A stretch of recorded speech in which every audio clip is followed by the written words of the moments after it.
Chapter 145. Clatter. Viscount Orsten's steak fell onto his plate. The sauce splattered onto the napkin in front of his chest, and some even splashed onto his expensive suit. Viscount Orsten wasn't in the mood to care about his suit. He only felt his hands and feet go cold, and his mind blank. Why is the Black Cavalry here? Aren't they hiding in Thorn Mountain? Sir, the enemy cavalry has charged out. What should we do?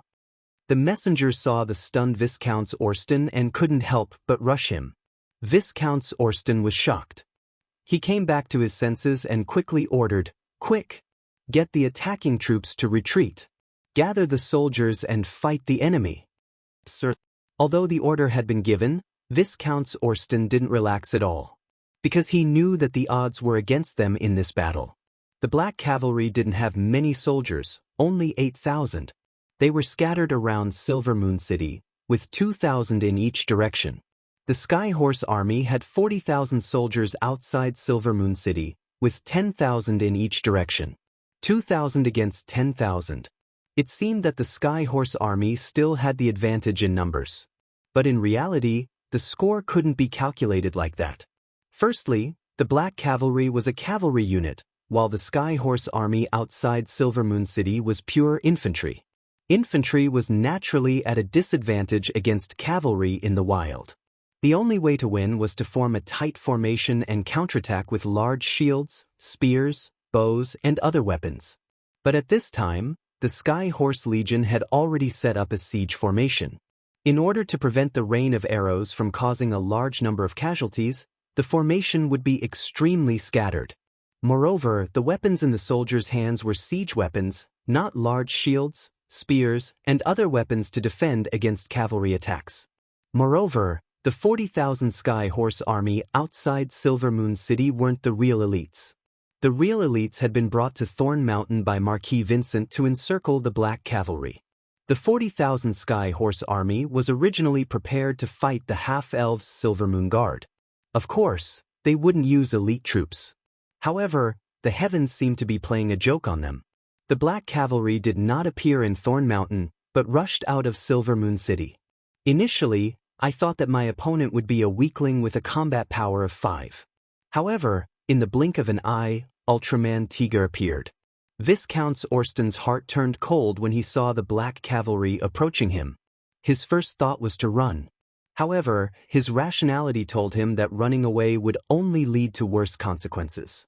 Because those with 2 legs could not outrun those with 4 legs, if they were chased by the cavalry, they would really become lambs waiting to be slaughtered. The rumbling of the horses' hooves was like the sound of death, constantly approaching the Skyhorse Army. At this time, the Skyhorse Legion's battle formation hadn't even been formed yet. Black Cavalry's timing was too clever, completely catching the enemy off guard. In their panic, the soldiers of the eastern region could only raise their small round shields, which were originally used to block the rain of arrows from the city wall. However, these small round shields were useless in front of the cavalry charge. The officers of the eastern region shouted loudly, ordering the soldiers to form a spear formation. However, in order to attack the city, they would not carry a weapon like a spear, which would hinder movement. Where would they find a spear formation in such a short time? Only the archers shot a sparse rain of arrows at the Black Cavalry as one of the few counterattacks. Even more soldiers of the Skyhorse Legion turned around and ran back. In the past 100 years, the Eastern Region's army had not been involved in any major battles. The weakness of their lack of combat power was revealed at this moment. Viscount Orsten closed his eyes in despair. The Black Cavalry did not waste any time talking nonsense. When enemies meet, their eyes turn red. With the heavy cavalry as the vanguard, the light cavalry swarmed forward. In the face of the Skyhorse Legion's weak defense and disorganized formation, the best tactic was to simply and violently crush them. At this moment, the Black Cavalry finally showed the glory of being the strongest army in the northern frontier. Boom, boom, boom, boom. Countless Eastern Region soldiers were sent flying like dolls, blood spurting out of their mouths. Squads of Black Cavalry were like red-hot knives stabbing into butter. Without any hindrance, They plunged into the Sky Horse Legion's formation, leaving behind a trail of blood and flesh. The pitiful Sky Horse Legion had almost no power to fight back in the face of such a heavy blow. They had met the worst enemy on the worst battlefield at the worst time. Rows of heavy cavalry pushed forward, and the Eastern Region's formation was already in tatters. The light cavalry then charged forward, like a black flood that covered the mountains and plains, completely drowning the Sky Horse army outside Silver Moon City. Viscount Orsten opened his eyes again and saw his own formation being destroyed by the black cavalry. "Sir Viscounts, please leave." Hearing his squire's urging, Viscount Orsten finally came back to his senses and stood up from the table in a flurry. In his panic, the sumptuous lunch was knocked over to the ground. "Yes, I must leave quickly. I must report the Northern Frontier's conspiracy to the Marquis." As if he had found a reason to escape, Viscount Orsten scrambled onto his warhorse, then decisively abandoned the army and fled. His escape immediately fell into the eyes of the Sky Horse Legion soldiers. When they saw their commander, who even forgot to take off the napkin in front of his chest and fled on horseback, they completely collapsed. Spreading panic wantonly, the Sky Horse Legion instantly became sheep fleeing in all directions. Thus, their fates were sealed. The Black Cavalry would not show them any mercy. They would not accept surrender or captives. The hatred of the Shadow Canyon could only be washed away with blood. Kill. Revenge. At this point, Knight Roger was already covered in blood, but he still held his sword up high and roared loudly. Amidst the galloping of thousands of horses, his voice appeared to be a little weak. However, it still caused the blackguards under his command to roar wildly. Their voices were like waves that spread from the front to the back. Very soon, it resounded throughout the entire battlefield. Revenge! Revenge! The battle cries pierced the sky, even covering the rumbling of the horses' hooves. The valiant Northern Frontier Cavalry had transformed into a group of vengeful envoys, raising their shining steel swords and shouting wildly, venting their long-suppressed hatred. Blood splattered like rain, and heads were thrown everywhere. The screams of the Sky Horse Legion soldiers joined together, but they were soon completely drowned out, becoming noise that no one cared about. Unable to fight, unable to escape, countless despairing Eastern Frontier soldiers could only put down their weapons and kneel down to surrender. But this still did not earn the mercy of the Black Cavalry. These black-armored cavalrymen had now become cold-blooded demons, unwilling to stop the frenzy of killing. Swathes of Eastern Frontier soldiers fell to the ground like wheat. Patches of emptiness appeared in the Sky Horse Legion's formation. Blood flowed wantonly, and life disappeared in an instant. In the end, the black tide completely submerged the suburbs of Silver Moon City. A massacre had begun. Chapter 146. At the foot of Thorn Mountain, Sky Horse Legion's camp. In the temporary command post, the atmosphere was so tense that it was suffocating. Viscount Orsten knelt on the ground with his head lowered, looking pathetic. He finally remembered to take off the napkin in front of his chest, but there was still some sauce on his dress. However, there was only sauce. There was no blood. It was hard to believe that he had escaped from the battlefield. Instead, he looked more like he had just returned from a failed fight. Viscount Orsten regretted it now. He should have stained his clothes with blood. It would have been better if he had injured himself. Just as he was letting his imagination run wild, Marquis Vincent finally moved. After suffering a series of setbacks, the Marquis of the Eastern Region's temper had become more and more unpredictable.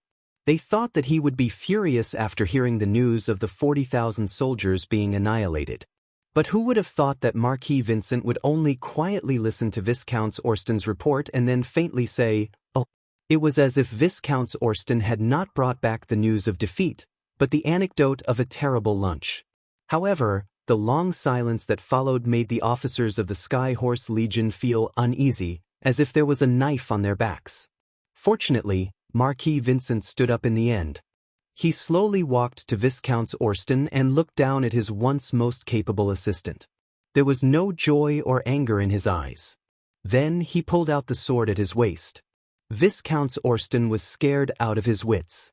He knew that if he did not do anything, he might not be able to keep his life. Lord Marcus, please listen to me. Speak. Marquis Vincent's face was calm, but his hands did not stop moving. Just as the long sword was about to cut his neck, Viscount Orston hurriedly shouted, "Lord Marquis, I have a way to help you take down Silvermoon City. Please give me a chance to redeem myself." The long sword finally stopped. Marquis Vincent looked at Viscount Orston, who was covered in cold sweat, and asked faintly, "What way?" Viscount Orston let out a long breath. He suddenly felt that his pants were a little wet. However, he quickly reined in his thoughts. Viscount Orston knew that this was his only chance. If he couldn't answer this question properly, he would definitely lose his life. "Lord Marquis, although our army was defeated by the Black Cavalry outside Silvermoon City, our soldiers' valiant counterattack has caused great casualties to the Black Cavalry. Please believe me, the remaining Black Cavalry troops that were already small in number don't have much fighting power left. As long as you give me another army, I will definitely help you take down Silvermoon City." Marquis Vincent didn't agree immediately after hearing the Viscount's words. At the same time, the sword in his hand was still resting on his opponent's shoulder. When the officers in the tent heard the words of Austin Viscounts, they all looked at him with disdain. Clearly, the Orston Viscount's attire that was not stained with blood made it hard for people to believe that they had really fought back valiantly against the Black Cavalry and caused them great casualties. However, the Viscount Orston felt that Marquis Vincent would believe him, because he knew that Marquis Vincent had to believe him. Actually, the best choice for the Sky Horse Legion now was to retreat. However, this best choice was actually the worst choice for Marquis Vincent. He definitely couldn't accept such an outcome. In the Battle of Shadow Canyon, the Sky Horse Legion had all the advantages, but they had only won a Pyrrhic victory. This had already dealt a great blow to Marquis Vincent's prestige. That was why the Marquis had wanted to lead his army up north and take down Silvermoon City. He wanted to use a great victory to restore his reputation. But now, if he retreated, how would Marquis Vincent, who had suffered great losses, explain himself to the Duke of St. Prospero when he returned? Moreover, the Viscount Orston knew that Marquis Vincent's younger brother, the Earl of Avon, was not a law-abiding person. Would he take the opportunity to add insult to injury? Therefore, the Viscount Orston was sure that as long as there was a glimmer of hope, Marquis Vincent would definitely not retreat. And he had to give this glimmer of hope. "Sir Marquis." The Viscount Orston looked at the hesitant Marquis Vincent and shouted again, "The army in Silvermoon City doesn't have much combat power left. We are only left with one last attack. Please give me another chance. I will definitely not disappoint you again. I usually don't give people a second chance." Marquis Vincent finally spoke. His voice was hoarse and low, but in the Viscount Orston's ears, it was like the voice of an angel. As expected, Marquis Vincent withdrew his long sword and said coldly, "But I would rather you die on the battlefield than dirty my hands." The Viscount Orston heaved a sigh of relief, knowing that his life was temporarily saved. "However, I will not hand the army over to you again. This time, I will personally lead the army to attack Silvermoon City. And you, Viscount Orston, will charge at the front as a normal knight." "Yes, Sir Marquis." "As you wish." The Viscount Orston thumped his chest with his right hand and replied loudly. It was as if he had completely forgotten the scene of him fleeing pathetically. Marquis Vincent seemed to have regained the state he had before he entered Silvermoon City. His tone became impassioned once more. "My knights, my warriors, please tell me if you still have the courage to follow me and attack the half-elf capital. We are willing to follow in your footsteps." None of the officers dared to oppose him now. This was because Marquis Vincent's sword had yet to be sheathed. They didn't want to become the target for him to establish his dominance. Seeing the officers respond to his call, a trace of disappointment flashed across Marquis Vincent's face. He had really been prepared to kill someone to establish his dominance. But he didn't think that they would all become so smart. Marquis Vincent, who had nowhere to vent his murderous intent, seemed to recall something. He asked in a cold voice, "Didn't you capture 4,000 half-elves on Thorn Mountain?" "Sir." "Kill them all?" Everyone felt a chill in their hearts. They wanted to stop him, but when they saw Marquis Vincent's cold gaze, no one dared to speak. As you wish. Marquis Vincent seemed unsatisfied as he ordered once more, cut off their heads and pile them together with the heads of the half-elves who died in battle or were burned to death in front of Silver Moon City. Tell the half-elves in the city that if they continue to stubbornly resist, this will be their fate. Lord Marquis, you can't do this. Finally, an officer stood up to dissuade him. If you do this, you will enrage the half-elves and push them towards the northern frontier. Silver Moon City will definitely fight to the death. Chi. Unfortunately, before he could finish speaking, Marquis Vincent's sword pierced through his chest. Bang. The corpse fell to the ground. The thick smell of blood instantly filled the tent. Marquis Vincent's voice was like a demonic voice from hell. Does anyone else have any objections? Then hurry up and do it. Yes. Viscount Austin, who was kneeling on the ground, felt his entire body turn cold, but he didn't dare to make a sound. He suddenly realized that from now on, the half-elves would only go further and further away from the eastern region. Chapter 147. When the first rays of the morning sun shone on Silver Moon City, a half-elf guard yawned as he walked to his post. He rubbed his sleepy eyes and prepared to start his day's work. However, in the next second, he was completely stunned. His eyes were wide open, and he was making a strange sound in his throat. Then, his entire body began to tremble violently. He vomited all over the ground. As if it was a signal, after him, the sounds of vomiting, strange cries, and screams could be heard from the top of the city. Not good. Not good. The people from the east are coming again. An ear-piercing alarm suddenly broke the silence of the morning, causing Silver Moon City to be shrouded in a tense and stagnant atmosphere. Even the last time Austin Viscounts led his army to besiege the city, the guards on the city wall were not so panicked. Because last time, there was no mountain of skulls outside Silver Moon City. Half-elf skulls. Just 2 days ago, the Black Cavalry had rushed out of the city and killed the people from the east. At that time, the half-elf soldiers were asked to help clean up the battlefield. The scene at that time was even more bloody than now, but the half-elves did not feel much. After all, the people who died were from the east. But now, the ones who died were the half-elves. They were their compatriots. The morning breeze brought with it a strong smell of blood, like the whistling of the Grim Reaper. It made it hard for people to breathe, and it made them feel like their organs were being torn apart. The whimpering of the bugle was like a low wail, pulling at the hearts of every half-elf. Just as the half-elf guards on the city wall were scared out of their wits by the terrifying scene in front of them, the people from the east did not immediately attack. Instead, they sent an envoy. It was an old acquaintance, Austin Viscounts. To be honest, Austin Viscounts did not want to come to Silver Moon City again. He already had some psychological trauma from this place. But Marquis Vincent had ordered him to come, so he had to come. Austin Viscounts saw Queen Aisha on the city wall. At that time, she was looking at the pile of half-elf skulls outside the city, lost in thought. Your Majesty, what you are seeing now is Marquis Vincent's warning to you. The Marquis came to Silver Moon City with the hope of peace, but I didn't expect you to not cherish this goodwill. Therefore, the Marquis was very angry. However, Lord Marquis also said that as long as you are willing to change your mind and pull back from the precipice, then his goodwill will still be preserved for you. Queen Aisha was still staring blankly outside the city, as if she did not hear the warning from the Viscounts of Orston. Viscounts Aston thought that the young queen was frightened and immediately felt disdain. Just as he was about to speak again, he heard the other party say leisurely, Viscounts Orston, do you know how to cultivate a beautiful blood rose? Blood rose? Viscounts Orston was stunned, clearly not expecting Queen Aisha to suddenly ask such an irrelevant question. He shook his head. I'm sorry, Your Majesty. I don't know how to grow flowers. Queen Aisha suddenly looked back and smiled. Her flirtatious look in that instant stunned the Viscounts of Orston.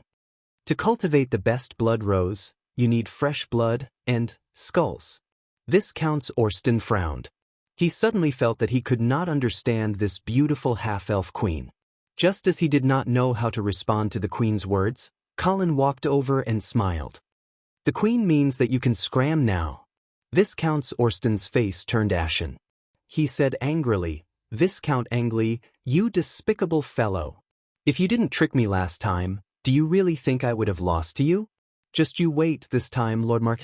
Viscount Orsten. Queen Aisha interrupted him. You can scram now. Your Majesty. Don't listen to this northern frontier's slanderous words. He will only lead the half-elf kingdom into the abyss of despair. Queen Aisha turned around and looked sharply at Viscount Orsten. She said word by word, please go back and tell Mark Vincent that the half-elves have their own choices. No one can make us submit.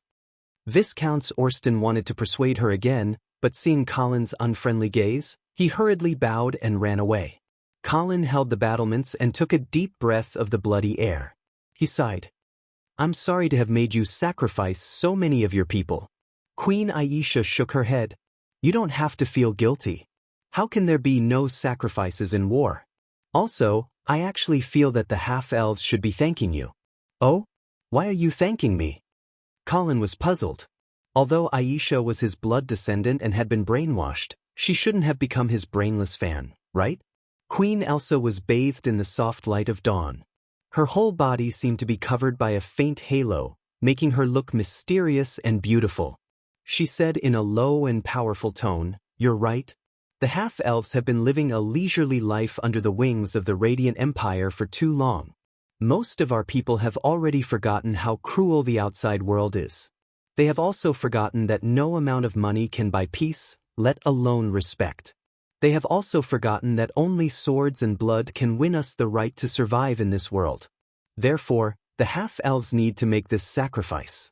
Only the blood and heads of our brethren can let the half-elves see the truth of the world and awaken the bravery in their hearts. Colin suddenly turned his head and looked at the half-elven queen beside him.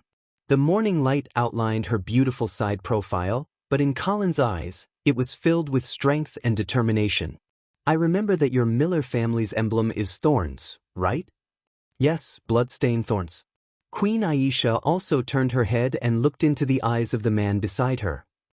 She said the Miller family's language word by word. Only blood-stained thorns can stop the enemy. Colin looked at Queen Aisha's deep blue eyes and suddenly smiled. His smile was full of undisguised appreciation. I finally believe that you are the king that the half-elves yearn for even in their dreams. Queen Aisha also smiled and suddenly asked a rather critical question. Aren't you worried that an awakened half-elven kingdom will be out of your control? Colin immediately laughed loudly. Control? No. Compared to a weak slave that can be controlled, I hope to have a strong partner that can cooperate with me. Queen Aisha also smiled. Her perfect smile seemed to have completely dissipated the tension in the air. She gathered her skirt, bent her knees, and bowed her head. She solemnly bowed to Colin and said softly, Master Colin, I will always be your most loyal subordinate and most sincere partner. Colin smiled and helped Queen Elsa up. He leaned close to her ear and said in a low voice, Don't worry. Since you want to awaken the bravery in your people, do you dare to play a big game with me? A blush quickly appeared on Queen Aisha's white and flawless cheeks. She obediently nodded and eagerly said, Of course. Chapter 148. The early winter in Silver Moon City was already quite cold. The cold wind that blew from time to time brought up a large amount of dust that covered the sky. This garden city that was once carefully cared for by the gnomes had not been properly cleaned for a long time. Since the coup half a month ago, the dark clouds of war had been hanging over Silver Moon City, making the citizens feel suffocated. Now, this depression seemed to have reached its peak. Even the gnomes who had always been resigned to it couldn't help but want to vent their inner fear and depression. Although the mountain of heads outside the city made many gnomes panic, it also ignited the anger in the hearts of the gnomes. Marquis Vincent's actions completely tore apart the hypocritical veil of the Eastern Army, revealing their bloody true face to the gnomes. At the same time, a rumor spread through Silver Moon City at an astonishing speed. The Eastern Army was going to massacre the city. Since the birth of this race, they believed in relying on the strong and believed that money could be exchanged for protection. At this moment, They finally felt the fear of their race being exterminated. Just as the gnomes were panicked, confused, and angry, another piece of news suddenly spread. Queen Aisha was about to give a public speech in the city's central square. As if they had found their backbone, the gnomes of Silvermoon City all rushed to the central square, looking forward to their queen leading them out of this crisis. It was already noon, and the central square had long been packed to the brim. A high platform was temporarily set up in the center of the square. Under the expectant gazes of the crowd, Queen Aisha finally slowly stepped onto the platform. Wearing the exclusive dress of the gnome queen, Aisha Miller looked so beautiful and elegant, but also so dignified. At this moment, she seemed to be the incarnation of the goddess of fate. The gnomes gathered in the square seemed to be moved by this perfect figure. They all held their breaths, looking forward to their salvation. "My people!" Queen Aisha opened her mouth. Her beautiful face was filled with determination and calmness. That cold and inviolable expression seemed to indicate that no one could make her lower her proud head. "I know that you are afraid and fearful. However, the enemy will not pity us because of our fear and fear. On the contrary, this will only make them raise their butcher's knife without hesitation. War had no room for fear and terror, let alone tears and begging. The only thing that can instill fear in our enemies is the sharp sword in our hands. Half-elves couldn't rely on the protection of others forever. Only a powerful army, brave warriors who were not afraid of sacrifice, and a belief that they would never give up, were the true backbone of the half-elf race. In the face of the threat and intimidation of the enemy, we will never surrender, never yield. We will fight to the end. Please take up arms and join me." The battle took place at the top of Silvermoon City's walls. Battles were taking place on every street and in every house. Fighting in front of the church of the god of light. Fighting under the gaze of the goddess of fate. We will never surrender. Even if Silvermoon City is occupied by the enemy, we will continue to fight in every inch of the half-elf kingdom. Until the benevolent and just God, moved by our unyielding faith, sends down his power to save this race worthy of his great grace. Whoosh! Queen Aisha's speech was like a spark falling into a pile of firewood, instantly igniting the anger that the gnomes had suppressed for a long time. In an instant, the entire central square boiled with excitement. The gnomes who had fallen into a frenzy seemed to want to vent all the anger and suppression in their hearts. Their shouts gathered together into a firm slogan. "Fight to the end. We will never yield. Fight to the end. We will never yield. Fight to the end. We will never yield." A grand voice echoed through Silvermoon City, sweeping away the stagnant aura that had enveloped the city for the past few days. The dark clouds seemed to be shaken by this vast aura as they quietly scattered, revealing the sun that had not been seen for a long time. The bright sunlight shined on the high platform in Silvermoon City's central square, covering Queen Aisha in a dazzling light. Looking from afar, she looked like a goddess that had descended into the world. This strange scene made the gnomes in the square even more frenzied. Many of them had tears in their eyes as they chanted some unclear prayers. They were actually worshipping the beautiful figure on the high platform. However, at this moment, a strange change occurred. A black arrow that was like a poisonous snake shot out of its hole, shooting towards Queen Aisha like lightning. The arrow pierced through her chest and blood spurted out. The inviolable goddess in the eyes of the gnomes fell down in front of everyone's eyes. It was as if time had been paused. In that instant, the world seemed to have quieted down, not a single sound could be heard. However, in the next second, the square boiled with excitement again. "Protect Her Majesty the Queen. Capture the Eastern Assassin. Take revenge for the Queen."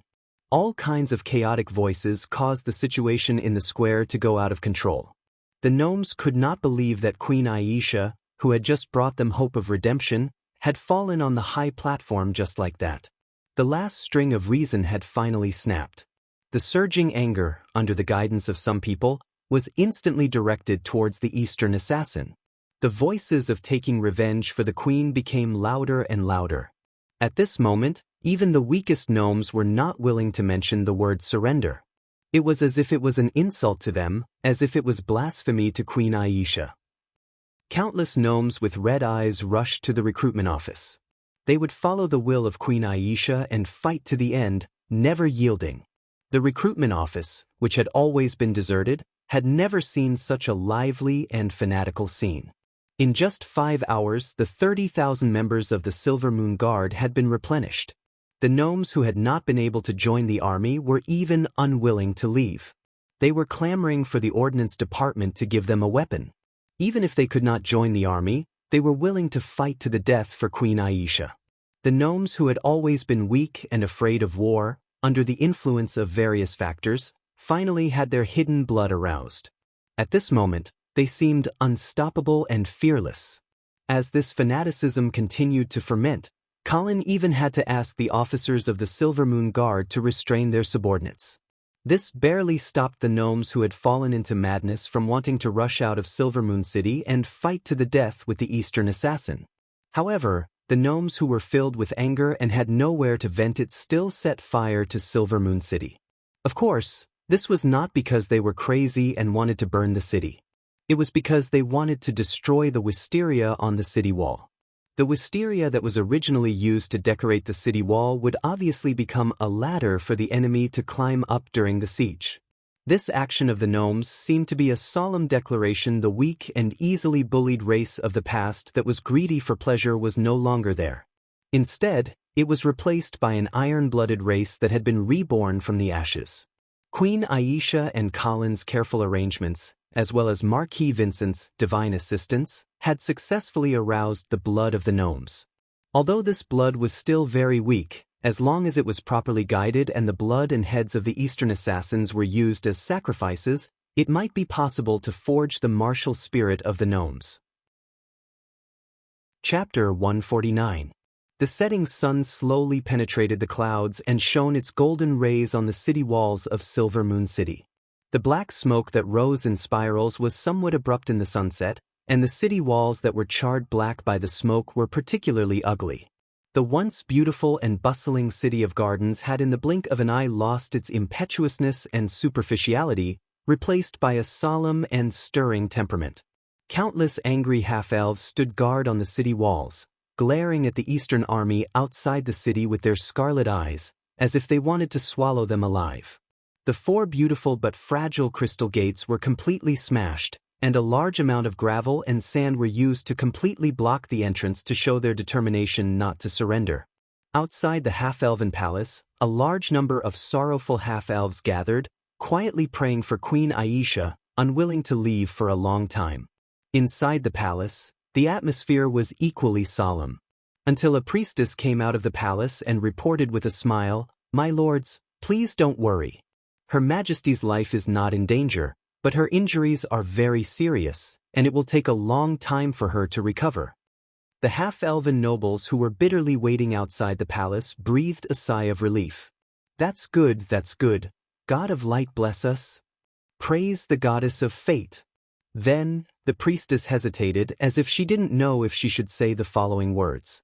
Her expression fell into the eyes of the half-elven nobles, and they thought that there was something wrong with the queen, so they hurriedly urged her.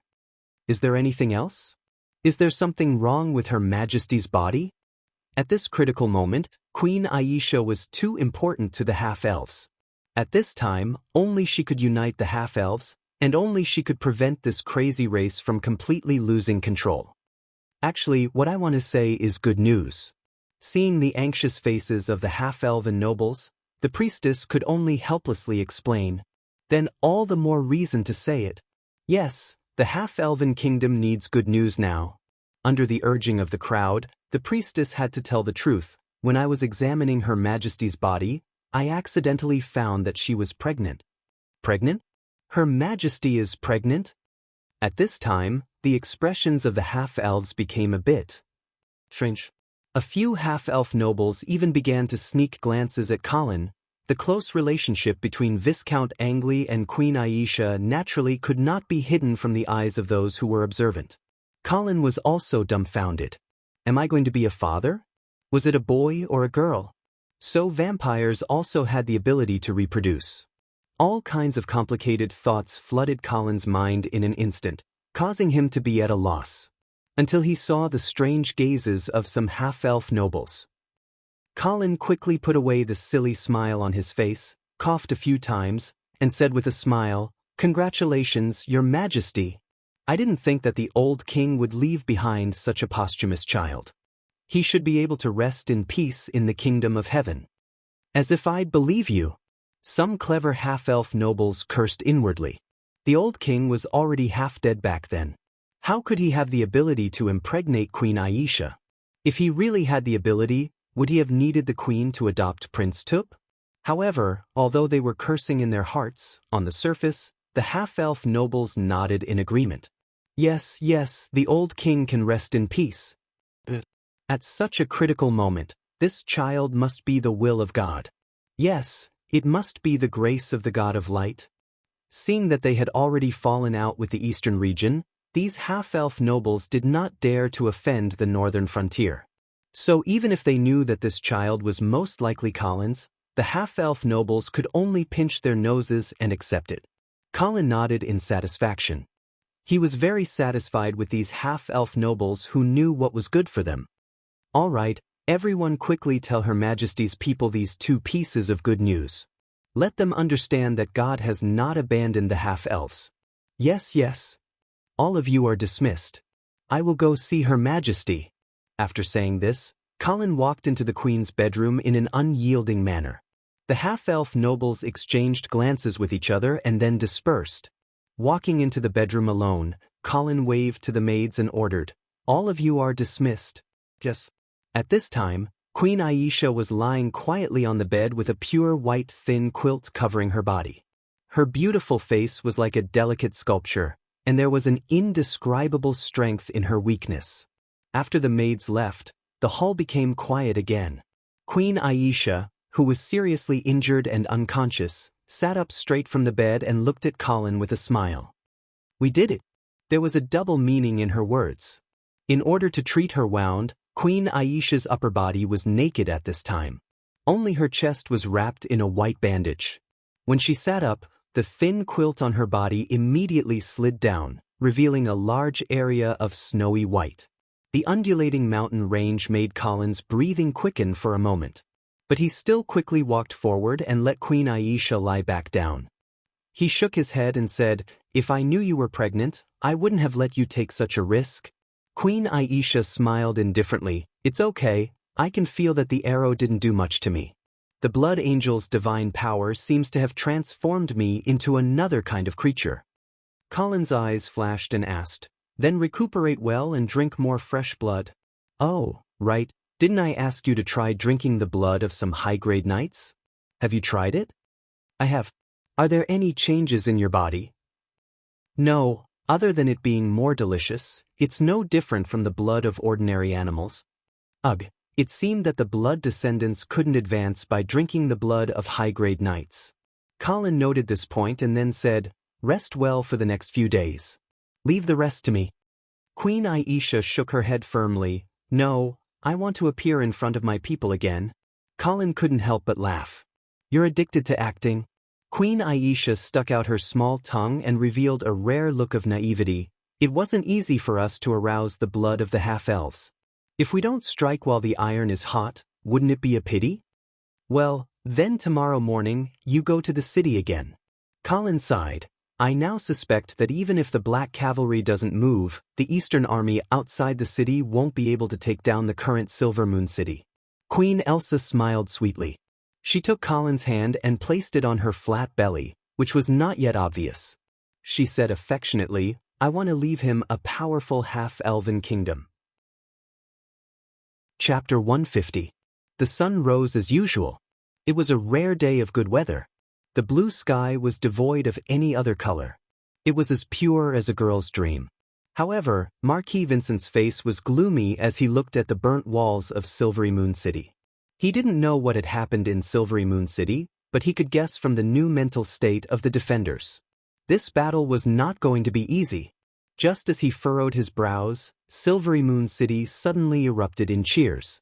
Not long after, he saw a slender figure standing on the walls of Silvery Moon City. She looked so fragile, as if a gust of wind could blow her away. However, she seemed to be extremely determined and persistent, as if nothing could break her spine. The crimson figure stood at the top of the city wall, causing the entire Silver Moon City to erupt in an uproar. Every time she waved her hand, deafening cheers would erupt from the city. "Is that the half-elven queen?" Marquis Vincent's tone was filled with complicated emotions. Fear, envy, anger, and even possessiveness that couldn't be concealed. "Yes, Lord Marquis."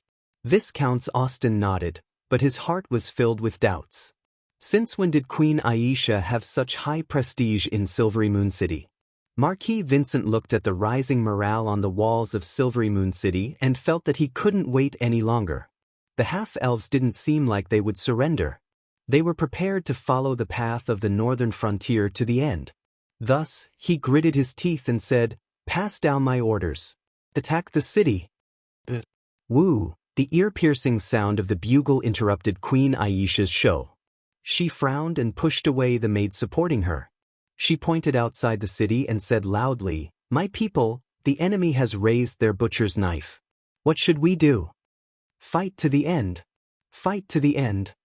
At this moment, the morale in Silvery Moon City had reached its peak. Many half-elven soldiers couldn't wait to fight to the death with the eastern frontier. If this had happened to the half-elves in the past, this would have never happened. In the past, the city would have surrendered long ago. Although the half-elf army lacked training and their battle strength was not high, their will to fight had never been so firm. Amidst the deafening battle cries, the tragic siege finally began. Soldiers gathered like ants, arrows like locusts. The densely packed soldiers of the eastern region braved the rain of arrows, filled the trenches, rushed to the bottom of the city wall, set up ladders, and then climbed up. What greeted them were arrows, stones, and hot oil that kept falling. Shrill screams and pained cries immediately became the main sound of this battlefield. The glaring red that could not be concealed was the main color of this battlefield. The half-elves and the people of the eastern region worked together to turn Silver Moon City into a meat mill. The city wall became modeled after such a fierce battle. Corpses piled up on top of the city wall, and blood flowed down the battlements, mixing with the blood on the city wall. The once beautiful and exquisite Silver Moon City had become terrifying and horrifying. The soil beneath the city walls had also become soft and muddy, stained with a faint layer of dark red. It was not until the sun set in the west that the Eastern Region army stopped their attack. Countless soldiers retreated like a tide, leaving behind a grotesque pile of corpses. These corpses surrounded Silver Moon City, making it look like hell had returned to the world. Immediately, raging flames ignited both inside and outside the city. The two sides were burning the corpses and cleaning up the battlefield. The air was filled with the stench of burnt flesh, making one nauseous. Marquis Vincent saw the tenacity of the half-elf defenders on the first day. He could not help but feel a chill run down his spine. He could not understand it all. Where did the weak and incompetent half-elves who immediately surrendered when they met the Imperial army go? How did they become a completely different race overnight? What made him even more disappointed was that from the words of the Eastern Region soldiers who rushed to the top of the city and then retreated, the defenders were all half-elves. There were no humans. Therefore, the Black Cavalry was not in the city. This was not beyond Marquis Vincent's expectation. If he were Colin, he would not use the precious cavalry to defend the city. Instead, he would deploy them outside the city and wait for the Eastern Region's army to attack the city. When they were exhausted, he would kill them from the back and make the final decision. It was also because he was worried about the Black Cavalry that he did not know where they were hiding that Marquis Vincent felt uneasy even when he was commanding the army to attack the city. He did not dare to attack with all his strength and had to leave most of his troops to guard the rear. At this moment, Marquis Vincent was caught between a rock and a hard place. The idea of withdrawing the army once again appeared in his mind, but in the end, he rejected it. He could not withdraw to the Eastern Region with his tail between his legs. Otherwise, he would never be able to wash away the shame of being defeated by the half-elves. With such a shame, how could he inherit the position of Duke of the Eastern Region with a clear conscience? How could he make the eastern region's vassals willingly swear loyalty to him? More than half of the Sky Horse Legion had already been destroyed by him. If he still could not take Silvermoon City, then he would not be able to get past his father. It must be known that the Duke of St. Prospero had many children, especially the Earl of Avon, who was so intelligent that even his father was somewhat afraid of him. He, Vincent, was not the only candidate for the Duke's position. Therefore, Marquis Vincent could only grit his teeth and continue to attack the city. At this time, he was like a gambler who had lost all his money. He knew that he would go bankrupt if he continued, but he simply could not stop. At dawn the next day, with the rumbling of the military drums, the siege began once again. Primitive, bloody, brutal. Human lives were just cold numbers in this kind of battle. They would not attract the slightest bit of pity or hesitation from the commander. Indeed, there was no room for too much benevolence in a war. It was a sign of weakness. Once it was discovered by the enemy and used, it would be the beginning of a disaster. At this time, the half-elves' casualties were extremely serious. Fortunately, Queen Aisha and Colin's operation had successfully stimulated their blood. A large number of new soldiers were immediately recruited and quickly replenished the city walls. Every once in a while, Queen Elsa would personally come to the city tower to patrol. Every time her figure appeared, the half-elves on the front lines would erupt with amazing fighting strength. However, compared to the half-elves, the Eastern region's army was still more elite. On the third day, the southern city walls of Silvermoon City were almost lost. Fortunately, Colin saw that the situation was not good. He hurriedly ordered the Knight of Rigo and the Knights of Telda to lead the Angeli family's army and the House of St. Hilda's army to help. Only then were the Eastern region's soldiers pushed back. This setback made the Eastern region's people feel a trace of despair. On the fourth day, the siege temporarily stopped. Chapter 151. Your Majesty! Your Majesty! Walking at the top of Silvermoon City, the smell of rotting corpses made Queen Aisha want to vomit. However, she held it in and shook the hands of the soldiers who were guarding the city with her white silk-gloved right hand. The half-elf soldiers were so excited that they almost fainted when they were able to be in close contact with their goddess. The bloody battles of the past 3 days seemed to have become insignificant. Colin followed behind Queen Aisha and watched as she consoled the soldiers who were guarding the city. He suddenly understood why many politicians like to play wife politics. In terms of being close to the people and winning their hearts, women had a huge advantage. Rubbing his chin, Colin suddenly felt that he should let Vera come over and learn from Queen Aisha. She might come in handy in the future. The consolation lasted for the entire morning. In the end, even the soldiers who were guarding the city started to feel sorry for Queen Aisha and requested for her to return to the palace to rest. Queen Aisha had no choice but to accept the good advice and end the day. After they got down from the city tower, Colin helped Queen Aisha into the carriage. Just as he was about to get on the horse, he noticed a commotion by the roadside. He didn't want to pay attention to it, but he saw a familiar skinny figure from the corner of his eye. Waving his hand to summon a guard, Colin asked, "What's going on over there?" "Lord Viscounts, we have caught a survivor of the Savoy family and are preparing to banish her from Silvermoon City. After the coup, Queen Aisha confiscated all the assets of the Savoy family when she was settling accounts with them. However, she didn't make things difficult for the family members and only banished them from Silvermoon City. He didn't expect that there would be someone hiding in the city. Bring her here." "Yes." Soon, a familiar face was brought in front of Colin. "Kathy? Why didn't you leave Silvermoon City?" Colin's former maid immediately knelt on the ground and sobbed. "Lord Viscounts, the Savoy family has nothing left. Where can we go if we leave Silvermoon City? Are we going to hide in the countryside for the rest of our lives and waste our lives in the fields?" Looking at the other party's pitiful appearance, Colin was unmoved. He sneered and said, "What? Is becoming an ordinary farmer a waste of your life?" Kathy raised her tear-stained face and cried, "Sir, even if I want to become an ordinary farmer, it's impossible. My surname, my appearance, if I don't have the corresponding status, it will only become a curse. If I leave Silvermoon City like this, I'll be living a life worse than death. Colin raised his eyebrows. He felt that this Kathy was quite interesting. She was so young, but she had seen the cruelty of reality and the ugliness of human nature so clearly. All right, I'll give you a chance now. Thank you for your kindness. Don't thank me yet. I want you to go to the Eastern Army camp. Do you dare?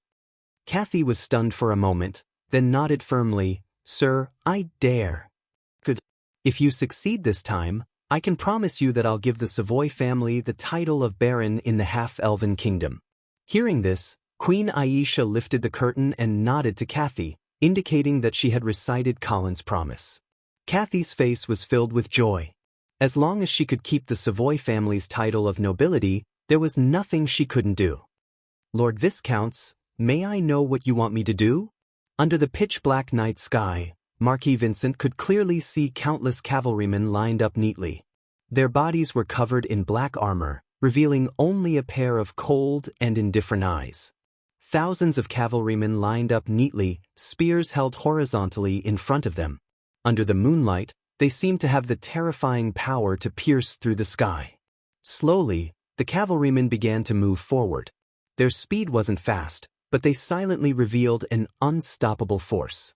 It seemed that no matter who stood in their way, they would be mercilessly crushed. Gradually, the cavalrymen began to speed up. The neat formation also began to change. Intentionally or unintentionally, they intertwined to form a cold face. With an indifferent expression, he looked down at the pitch-black land. Colin Angeli.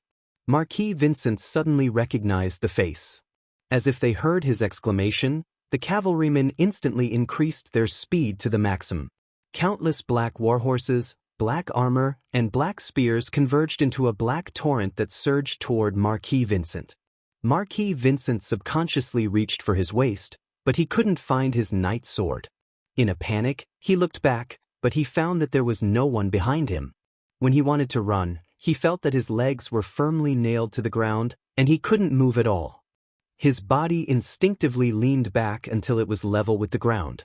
When he opened his eyes, he could see the dark sky and the cold blood moon. However, the cavalrymen still charged at him. The black spears converged into a forest of death, and Marquis Vincent was about to be torn into pieces. He couldn't resist, and he could only watch as the cavalrymen charged at him with a ferocious expression. Suddenly, Marquis Vincent felt that a large hand reached down from the dark sky and lifted him up. Countless spears passed by his feet, and then disappeared into the dark void. Marquis Vincent screamed, and he woke up from the nightmare. Who? He greedily breathed in and out, like a fish that just came out of the water. Marquis Vincent looked around, and then lowered his head to look at himself. He felt that his body was covered in cold sweat, and it was very uncomfortable. He rubbed his eyes hard, and only then did he realize that everything was just a dream. Lying down again, Marquis Vincent knew that he wouldn't be able to sleep tonight. Black Cavalry. Colin Angeli.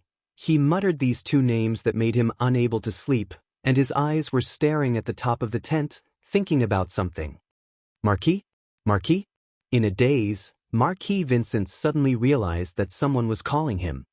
He woke up again, and only then did he realize that it was already morning. What's wrong? Marquis Vincent, we just caught a half-elf who escaped from Silvery Moon City. She said that she's a descendant of the Savoy family.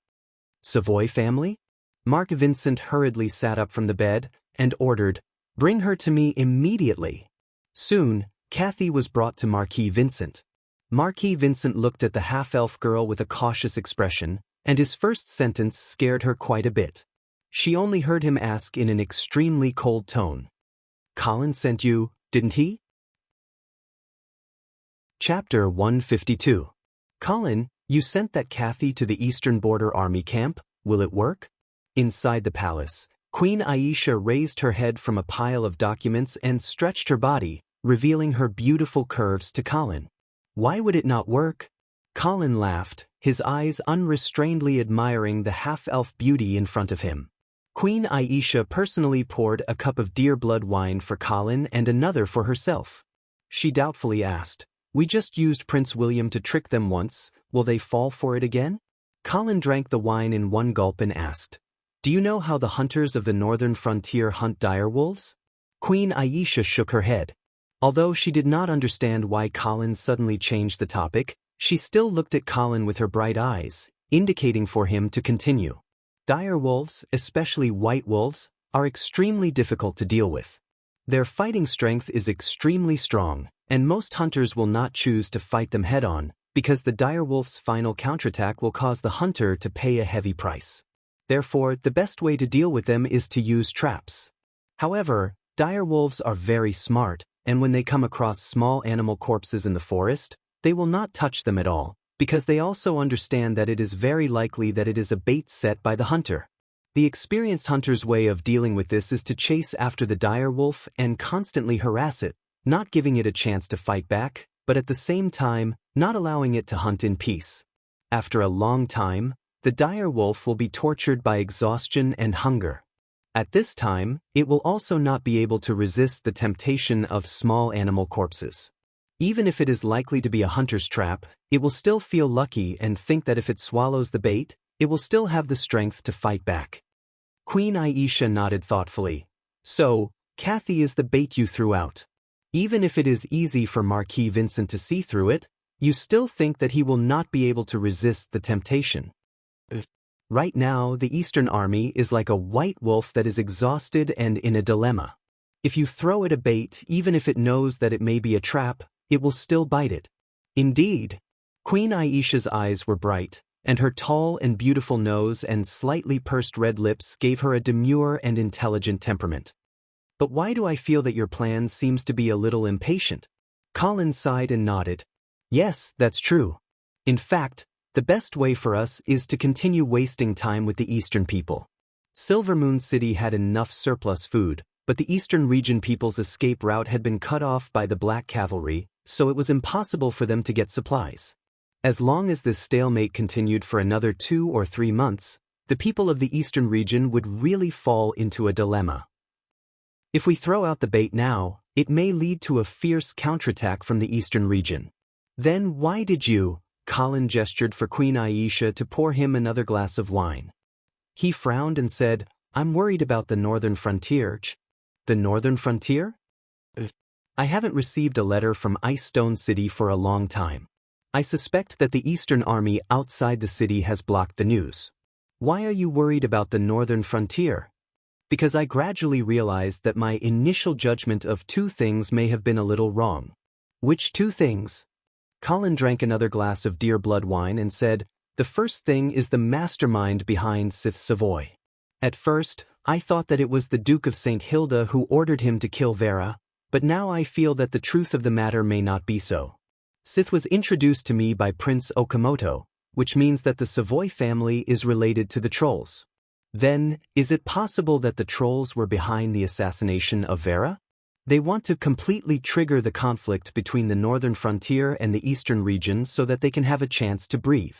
The second thing is that Black Cavalry was ambushed in the Shadow Canyon.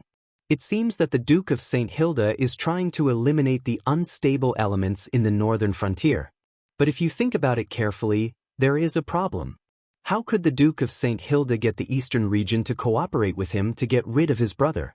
Wouldn't the eastern region be worried that this is a trap deliberately set by the St. Hilda brothers? So, you suspect that this series of events is a conspiracy of the trolls? It is indeed possible. But I also doubt that the trolls have the ability to complete such a grand plan. When did they have such a huge influence in the Radiant Empire? How can they mobilize so many forces to serve their plan? Maybe the trolls have other collaborators in the Radiant Empire. Yes. It is also possible that the Duke of St. Hilda is also involved. Although he is not the mastermind behind the scenes, I am afraid that he is one of the collaborators. After all, these 2 things are obviously beneficial to him. Then what are you worried about? I am worried that the Duke of St. Hilda will accidentally cause trouble for himself and cause the already weakened northern frontier to fall into chaos again. So, we can't waste any more time with the eastern region. I want to end this war as soon as possible. Eastern Region Army Camp. Kathy felt uneasy in the face of Marquis Vincent's intense gaze. After a moment, she gritted her teeth and truthfully said, Yes, sir, I was indeed sent by Viscount Angley. Marquis Vincent smiled proudly and praised himself for his wit. He then leaned back in his chair and asked, "What did he send you here for?" "He told me to tell you that there will be a rebellion at the south gate of Silver Moon City tonight. The boulders blocking the gate will be removed and your army can take this opportunity to rush into the city." "Ha! Then when my army rushes in, they will discover that there are many soldiers in the city waiting for me. Then, my army will be stationed at the South City Gate, and the black guards outside the city will be able to charge out from the back and attack from both sides, right?" "Yes." Kathy lowered her head, as if she did not dare to look into Marquis Vincent's eyes. "Clumsy plan, huh? Do you really think I will be fooled?" Marquis Vincent suddenly paused. He seemed to have realized something and suddenly stood up from his seat and quickly walked back and forth in the tent. Kathy carefully raised her head and saw Marquis Vincent's face full of struggle. After a long time, he suddenly stopped and asked again, "Do you know the specific deployment of the half-elf army in the South Gate?" Kathy shook her head awkwardly. "My lord, this... How would I know?" Marquis Vincent fell into deep thought again, the anxiety on his face almost overflowing. He realized that the current situation might be a chance for Sky Horse Legion to turn the tables. The South Gate was a bait placed in front of him by Colin. Although he knew that behind the bait was a trap, Marquis Vincent could not help but want to take a gamble. At this moment, he was like a desperate gambler. As long as the banker gave him the slightest chance of winning, he would eagerly bet everything he had. He wanted to turn the tables in one go. Finally, Marquis Vincent smashed his fist into his own palm and said fiercely, "Good. Colin Angeli, let's see if you will trap Sky Horse Legion to death, or if Sky Horse Legion will eat your bait and tear your net apart." Chapter 153. The dark winter night was cold and silent. Silver Moon City was like a gigantic beast, quietly crawling under the dark night sky. The Eastern Army outside the city was constantly mobilizing, gathering almost all the soldiers outside the South Gate. This kind of movement naturally couldn't be hidden from the half-elves in the city. Of course, Marquis Vincent didn't intend to hide it. At this point, the two sides had completely laid their cards on the table. Colin had dug a hole and provoked, "Come on in." Marquis Vincent's response was, "Come on in then." Colin was worried about his hometown in the northern frontier, so he didn't want to continue wasting time. Marquis Vincent simply couldn't afford to waste time. With this kind of tacit understanding, the two sides finally prepared to meet force with force in a duel. Of course, overall, the situation was more favorable to the half-elves. But the Eastern Army had no choice but to fight. They didn't have a better choice. Having a city gate was better than climbing the wall. Of course, Marquis Vincent knew that there would be a large number of soldiers stationed at the South Gate. Furthermore, the black guards that were wandering around could attack from behind at any moment. But he was still willing to give it a try. The black cavalry certainly wouldn't choose to fight at night. The darkness would seriously weaken their fighting strength. So, as long as they broke through the blockade of the South Gate before dawn, the Sky Horse Legion would be able to capture Silver Moon City and turn defeat into victory. The moonlight was cold and the atmosphere gradually became oppressive. Near midnight, the South Gate of Silver Moon City finally burst into flames, followed by a burst of battle cries. Not long after, the stones blocking the gate were moved away little by little, revealing a dark and gloomy gate. It was unknown whether it led to hell or heaven. Marquis Vincent's eyes instantly became incomparably fierce as he loudly ordered, "Pass the order of our army, attack the city." Woo! The bugle sounded, and the sleeping earth seemed to wake up in an instant. Countless soldiers of the Eastern Army shouted their slogans and rushed to the South Gate. The final battle had officially drawn the curtain. As expected, the soldiers of the Eastern region who had just rushed into the city immediately ran into the half-elven army that was waiting for them. Countless arrows fell like a rainstorm, turning the narrow corridor into a meat grinder, constantly strangling the Eastern Army's forces. However, as soon as their comrades in the front fell, the soldiers of the Eastern region rushed forward again. They were like tireless, fearless beasts, crazily rushing toward the half-elves' position. At the same time, the soldiers of the Eastern region outside the city were still setting up ladders on the southern wall, trying to send more troops into the city. But at the top of the city wall, they suffered a stubborn counterattack from the half-elves. Colin's strategy was to only leave the eastern gate as the entrance to the city. This way, he could control the number of troops the other side sent into the city, so that the gnomes wouldn't be able to deal with it. As for the south city wall, it could not be lost yet. At the very least, it couldn't be lost so early. Queen Aisha also understood that tonight's battle was the final battle, so she personally came to the south gate to boost the morale of the gnomes. Even Vera had followed him. She was hiding in the rear, constantly casting spells to kill the eastern army that was rushing in from the south gate. At this time, the corpses of the southern army had piled up into a small hill, so much so that the eastern army had to climb over the corpses of their comrades in order to rush into the enemy's position. The wanton flow of blood converged into a stream, showing the fragility and cheapness of life. Seeing that his men were still unable to break through the blockade of the South City Gate, Marquis Vincent became more and more anxious. He knew that in this battle, there was no way out. Therefore, the Marquis of the Eastern region ignored his men's dissuasion and personally led his guards to rush into the South City Gate. Marquis Vincent's personal appearance greatly boosted the morale of the Pegasus Legion. After all, he was the eldest son of the House of St. Prospero and the future lord of the Eastern region. Such identity and reputation was enough to make countless soldiers of the Eastern region die for him. The pressure on the gnomes suddenly increased. Finally, after more than 3 hours of bloody battle, the Eastern army finally completely occupied the South City Gate. But for this, they also paid an unimaginable number of casualties. The South City Gate was lost, and soon, the South City Wall gradually fell into the control of the Eastern army. However, the battle was still not over. Next, there was a more dangerous and cruel street battle. The half-elves turned the familiar streets of Silvermoon City into a place filled with deadly dangers. Inside the wooden houses, spears were constantly thrusting out, stabbing the soldiers of the eastern region to the ground. Arrows were shot from various hidden corners, making it impossible for the Eastern army to guard against. The Eastern army, who were still immersed in the joy of occupying the South City Gate, suddenly suffered a blow. The tenacity of the gnomes calmed them down, and they gradually realized that if they really wanted to occupy the city, they would have to pay a more tragic price. At this time, Marquis Vincent was already standing on the tower of the South City Gate. The battle just now had left him covered in blood, and there were several gaps in his armor. Obviously, he was injured. But at this time, he didn't care about these things. Marquis Vincent summoned a messenger and ordered, "Tell the soldiers not to be too entangled with the defenders, quickly pass through the South City area, and capture the half-elven palace as soon as possible. In addition, inform the camp outside the city to mobilize another 10,000 people into the city." But at this time, Viscount Orston quickly dissuaded, "Sir Marquis, the army outside the city can't be moved lightly. Don't forget, the Black Cavalry still hasn't appeared."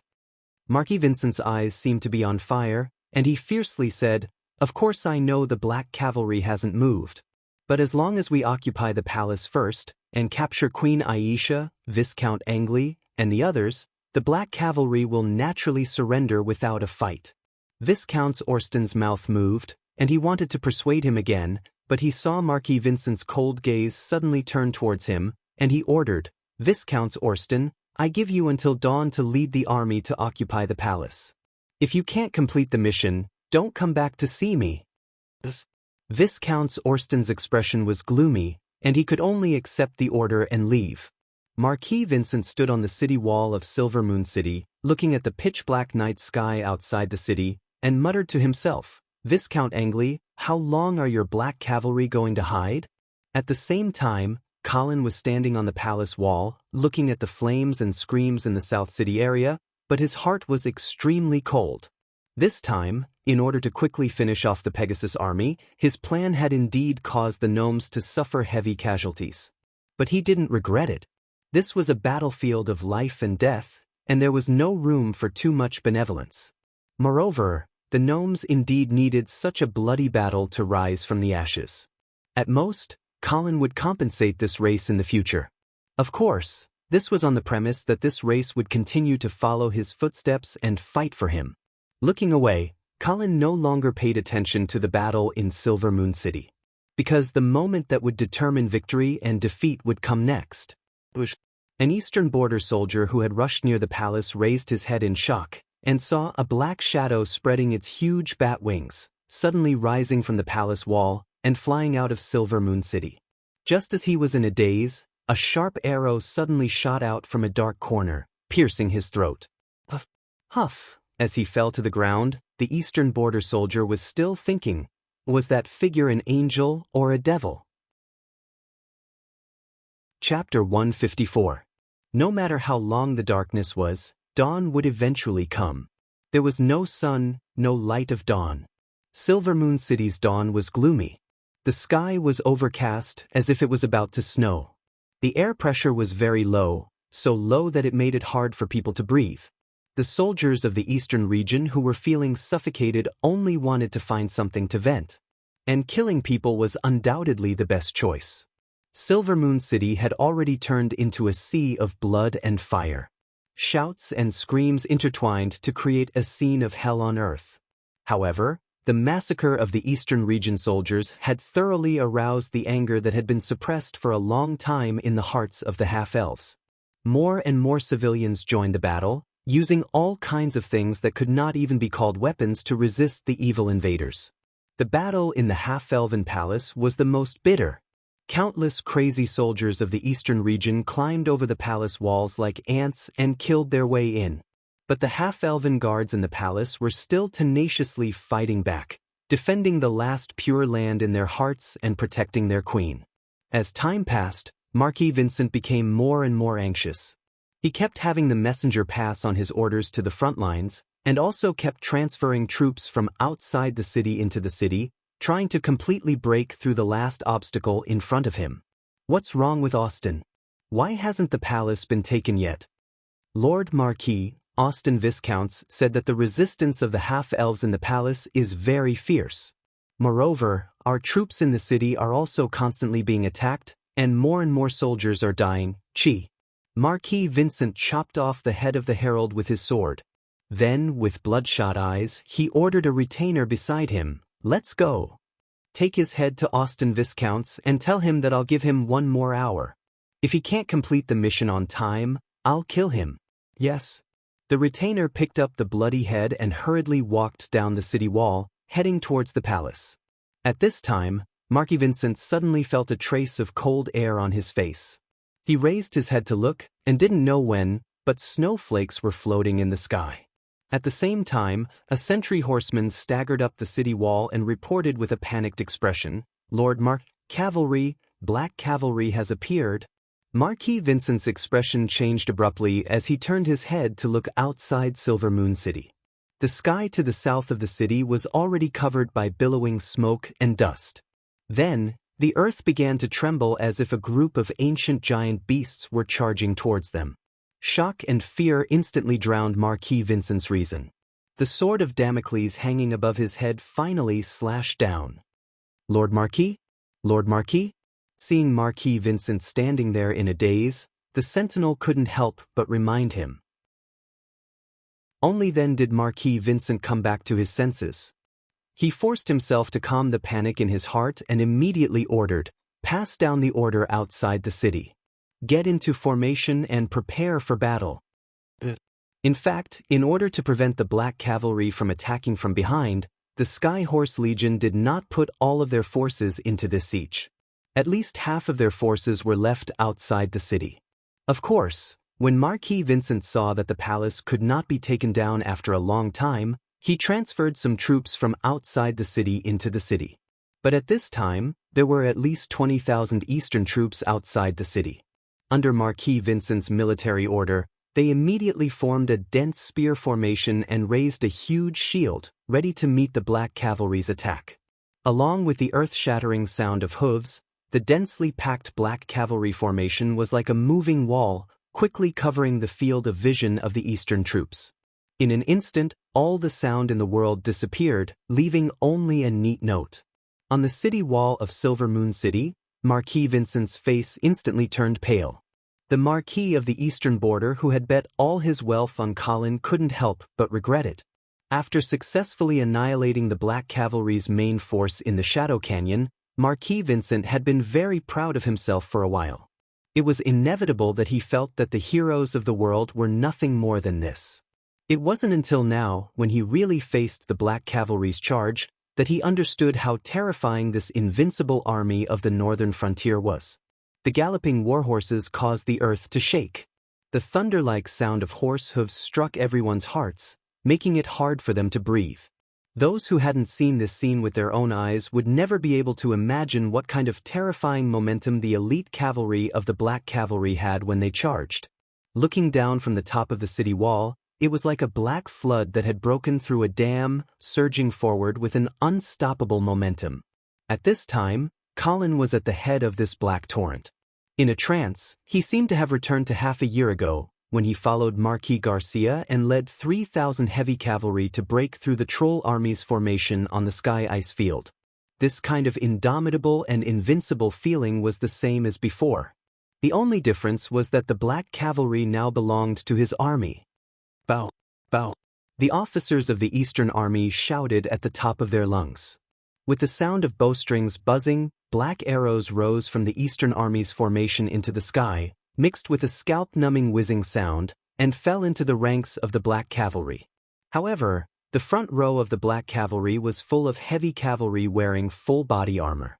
These 500 heavy cavalry soldiers were like a steel shield, blocking all the incoming arrows. After 2 rounds of arrow rain, the vanguard of the Black Cavalry had arrived at a distance of about 100 steps in front of the Eastern Army. In the next moment, the most visually impactful scene of this battle was about to unfold. Colin tightly clamped his lance under his right arm, took a deep breath, and held his breath to welcome the upcoming collision. Bang! A loud noise even overshadowed the rumbling of the horses' hooves. The vanguard of the Black Cavalry finally crashed into the Eastern Army's formation. At this moment, shields were broken and spears were broken. Countless lives disappeared like fireworks. Blood was like cheap dye, wantonly sprinkled. Screams and the sound of bones breaking were endless. In this cruel and bloody scene, the terrible impact of the cavalry was suddenly revealed. The neat shield wall at the moment of collision was smashed into pieces, creating numerous gaps. The light cavalry in the rear didn't waste the blood and lives of the heavy cavalry in front of them. They almost stepped on the bodies of the enemy and their comrades, swarming in from all the gaps, constantly rushing toward the Eastern Army. Marquis Vincent, on the city wall, had closed his eyes in pain. The moment the shield wall in front of the Eastern Army was broken, the outcome of this battle was already determined. At this time, he really understood why his father was so afraid of the Army of the North. This blackguard, born from years of bloody battles with the Troll Empire, was not something that the Eastern Army, which had been at peace for a long time, could contend against. When he opened his eyes again, Marquis Vincent saw a northern frontier knight covered in blood, cutting off the pure white Pegasus flag of the House of St. Prospero. The situation was hopeless.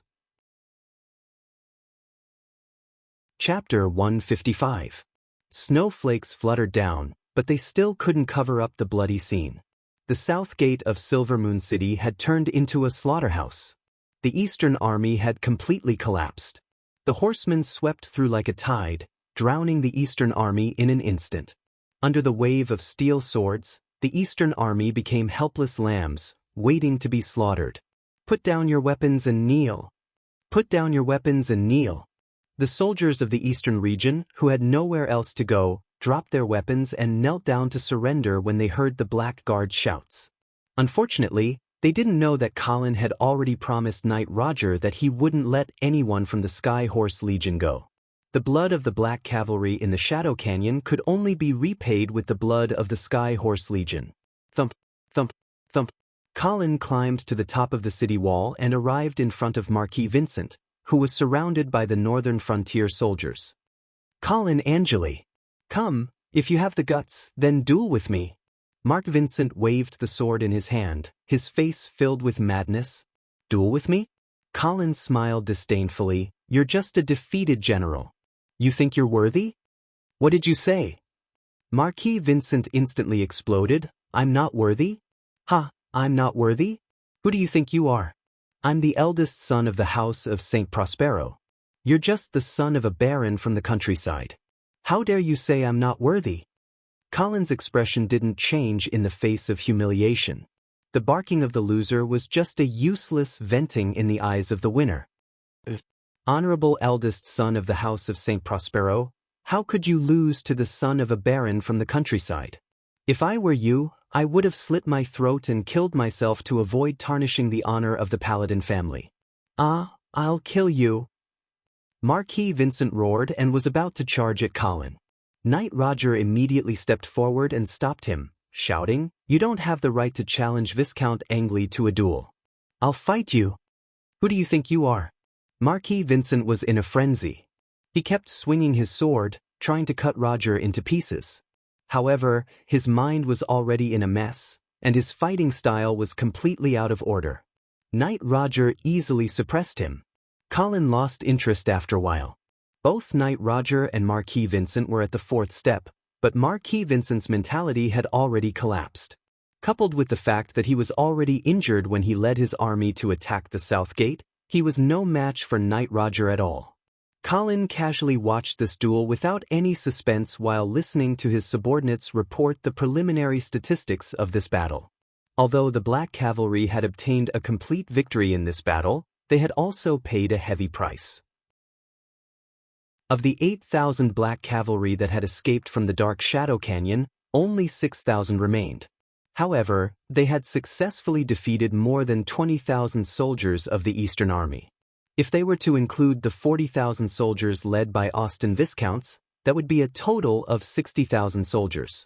In addition, the Eastern Army in Silvery Moon City had already become a turtle in a jar. They wouldn't be able to jump around for long. It could be said that the Eastern House of Saint Prospero's Pegasus Legion was completely buried in the half-elven kingdom. Just as Colin finished listening to the battle report, Marquis Vincent had already been defeated. Knight Roger's longsword was pressed against Marquis Vincent's throat.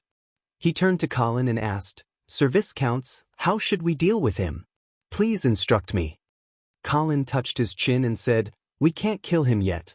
We need to use him to redeem Marquis Garcia." Knight Roger nodded and immediately called his retainers to take away all of Marquis Vincent's weapons and armor. They also used thick iron chains to bind his hands and feet. Seeing this, Colin nodded with satisfaction. He stood up and said, "Let's go. It's time to end this battle." At this time, the battle in Silvery Moon City was still going on. The streets and alleys were filled with killing scenes, especially in the half-elven palace. Viscount Austin was still desperately commanding the Eastern Army to attack the palace. However, when the Eastern Army outside the city was defeated and the news of Marquis Vincent being captured spread, the Eastern Army in Silvery Moon City immediately lost their will to fight. They dropped their weapons and knelt down to surrender. Colin seemed to want to deliberately humiliate Marquis Vincent. He tied him to a cross and dragged him behind a horse all the way from the south gate to the palace. When the half-elves along the way saw the sorry state of the Eastern Marquis, they began to curse and curse him. Some of them were even bold enough to pick up stones from the roadside and throw them at Marquis Vincent. Of course, Colin wouldn't stop the actions of the half-elves. He wanted the hatred between Silvery Moon City and the Eastern Army to deepen. Seeing that Colin didn't stop them, more and more half-elves began to throw stones at Marquis Vincent. The poor Marquis Vincent had never been humiliated like this before. He was so angry that he fainted. When they arrived at Half-Elven Palace, Queen Aisha was already waiting at the palace gate to greet them. Colin dismounted from his horse and had his men wake Marquis Vincent up. He then dragged the Eastern Marquis like a dead dog to Queen Aisha.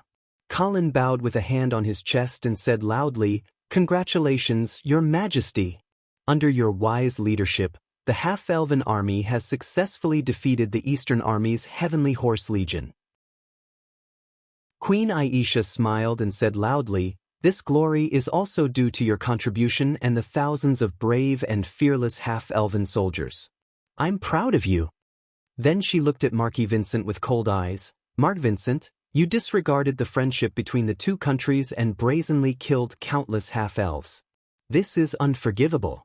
In the name of the half-elven queen, I ask you to go to the half-elven kingdom's cemetery and repent for your crimes." Marquis Vincent's face was full of disdain.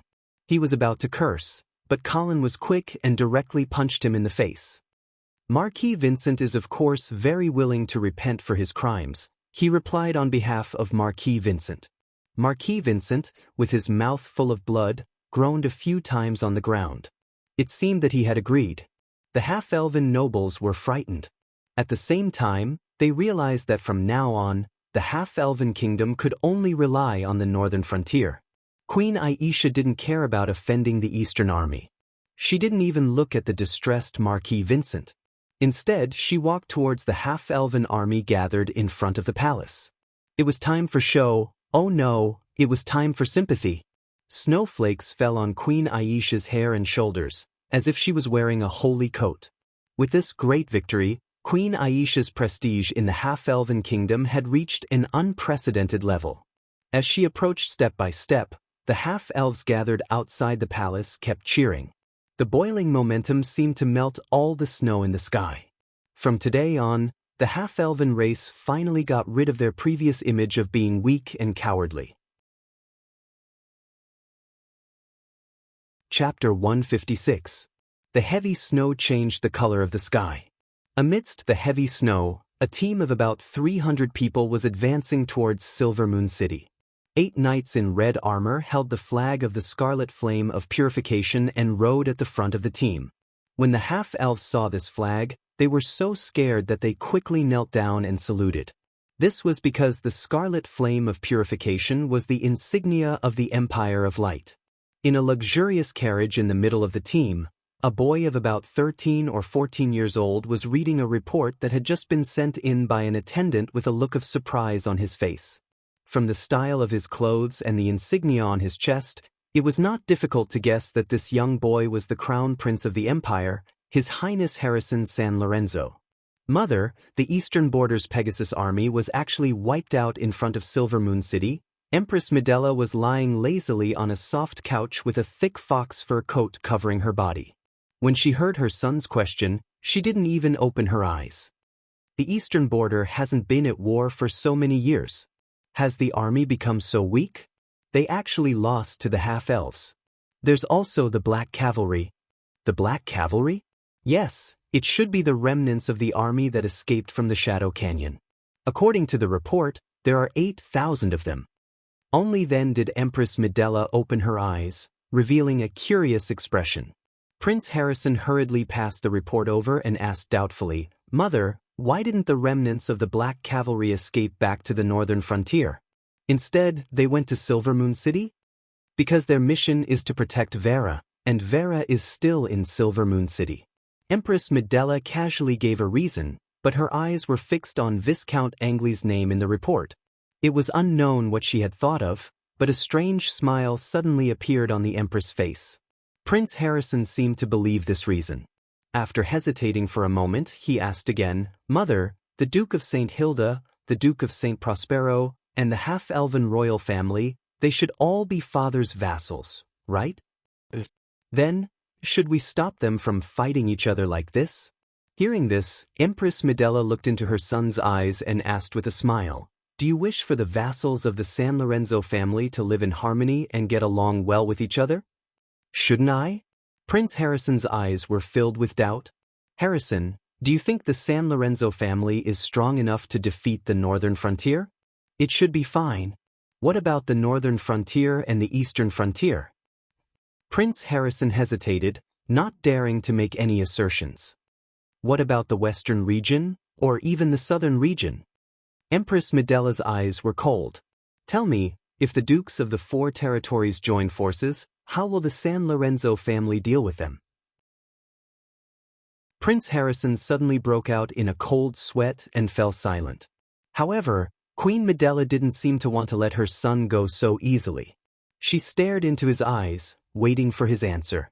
After a while, Prince Harrison answered carefully, "Mother, aren't you the sister of the Duke of St. Hilda? I also have the blood of the House of St. Hilda in me. The northern frontier shouldn't rebel against the royal family, right? Isn't there a lot of intermarriage between the Holy Knight families in the Empire?" If marriage could solve all political problems, then there wouldn't be any wars in this world. A wise lord would only consider benefits when deciding the family's position, not how many women he married. Prince Harrison's mouth was agape, and he was dumbfounded. He really wanted to ask his mother, if one day the northern frontier really stood against the royal family, which side would she side with? However, after hesitating for a moment, he still didn't have the courage to ask such a question. After some thought, Prince Harrison said, "Isn't there still the Holy Covenant? Would the dukes of the 4 territories dare to break the agreement, go back on their word, and challenge the San Lorenzo family's position?" Queen Medela laughed coldly. "Harrison, remember, all verbal promises and paper agreements can be betrayed at any time.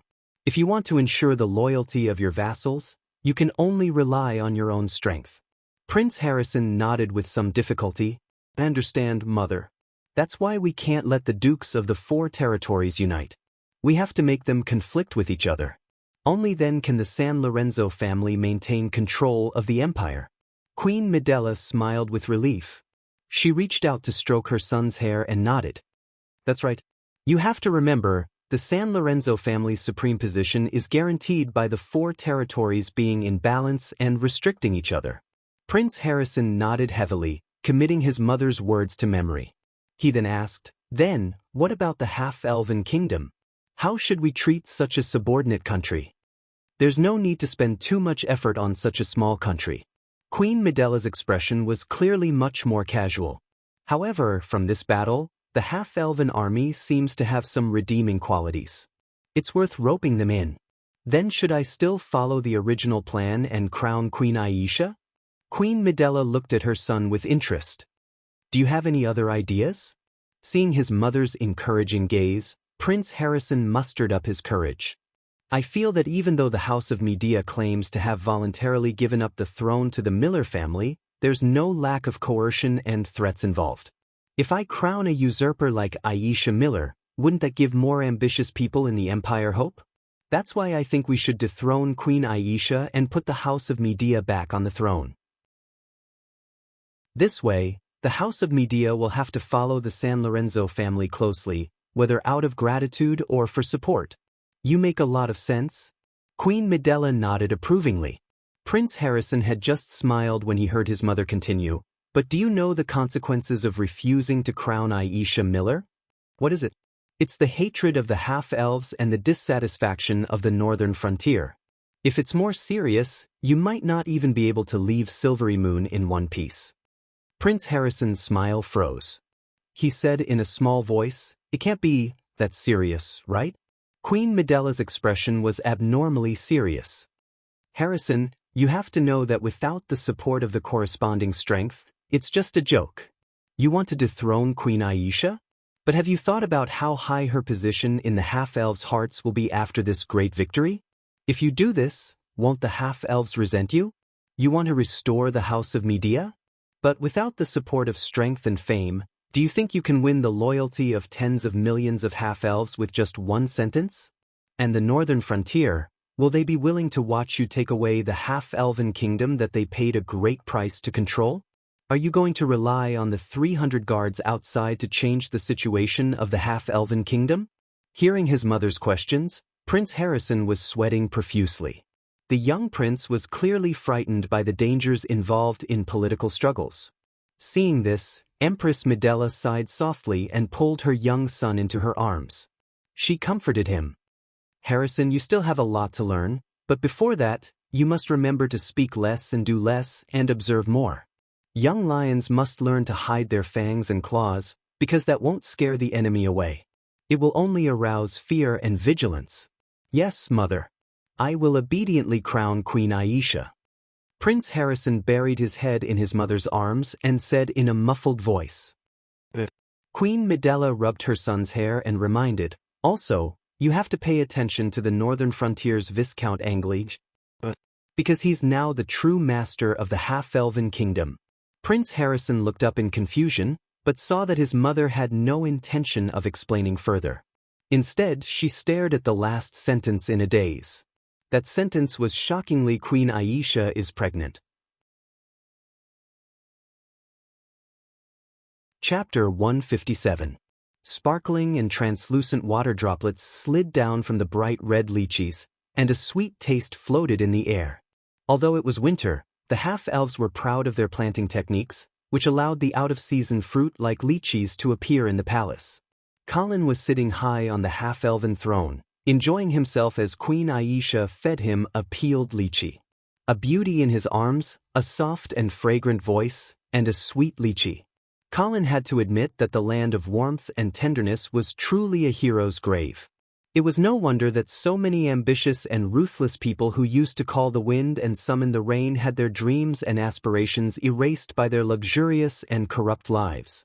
"Your Majesty, the Viscounts of Austen has arrived," the attendant reported in the hall. Queen Aisha got up from Colin's arms, elegantly tidying up her half-opened clothes, then ordered in a calm and natural tone, "Bring him in."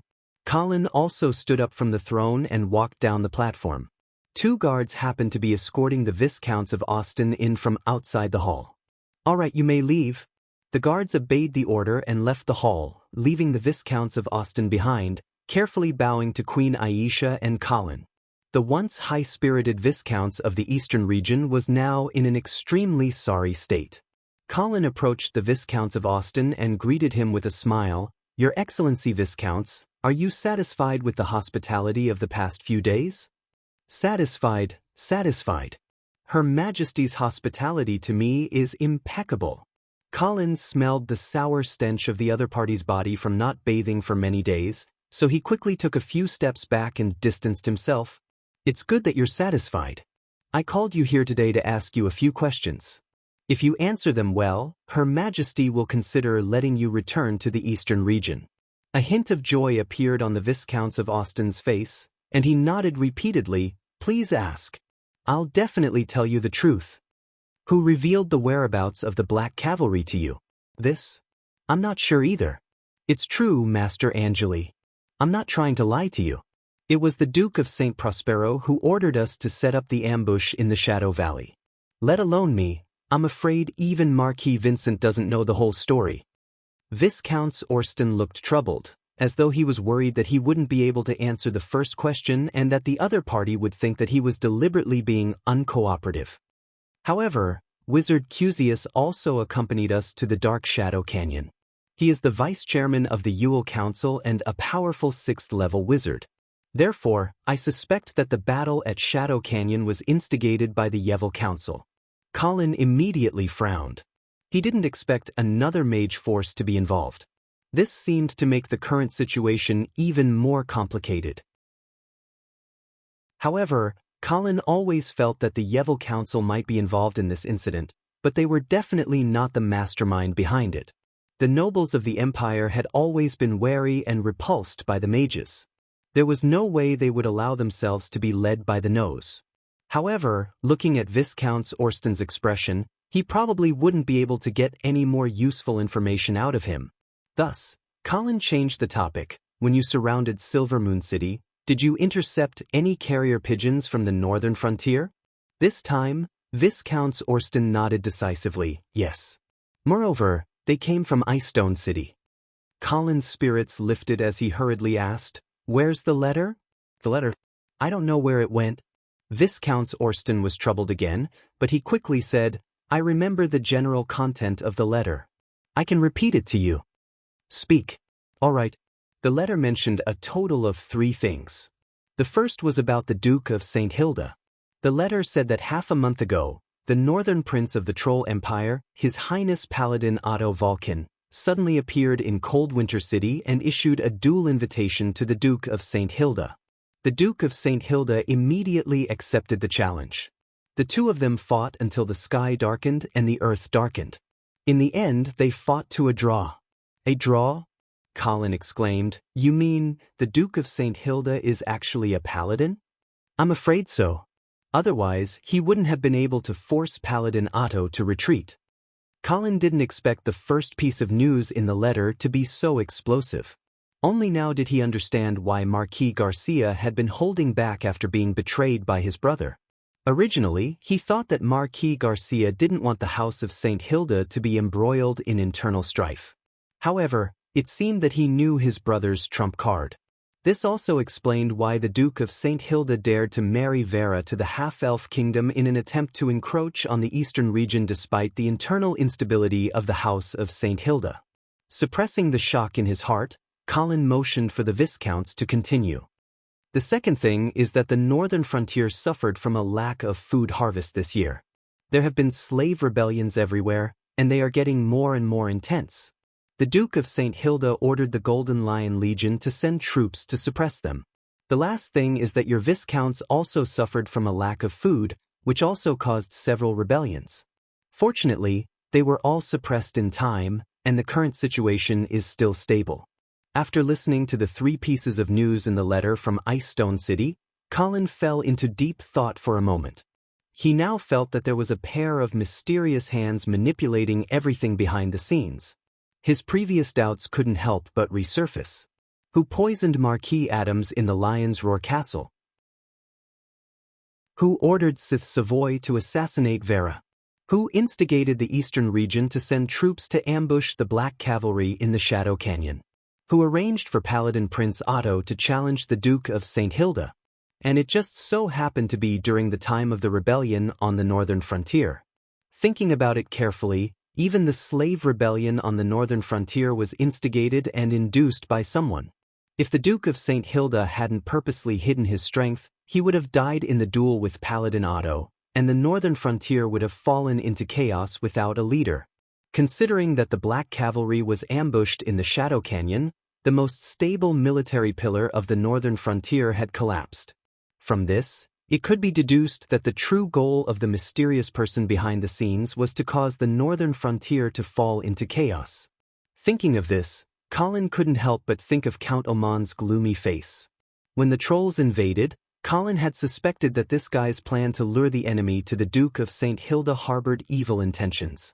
Could it be that this time, it was Count Oman who planned all of this behind the scenes? Colin's silence made the Viscounts Austin uneasy. After a while, he carefully asked, "Lord Viscounts, do you have any other questions?" Colin came back to his senses and shook his head. "That's all." "All right, I will release you back to the Eastern Territory as promised, as long as you can pass a message to the Duke of St. Prospero." "Please tell me." "Tell the Duke of St. Prospero that if he wants to redeem his son, he can use Marquis Garcia in exchange." "All right, I will definitely pass on your message." Waving his hand, Colin indicated for the Viscounts Austin to leave. Queen Aisha saw Colin deep in thought and seemed to realize something. She slowly walked to Colin's side and asked softly, "Are you leaving?" Colin nodded. "Yes, I must return to Icestone City as soon as possible. I'm afraid that the northern frontier is about to fall into chaos." Queen Aisha didn't try to persuade him. She only threw herself into Colin's embrace and said softly, "If you need any help, please let me know."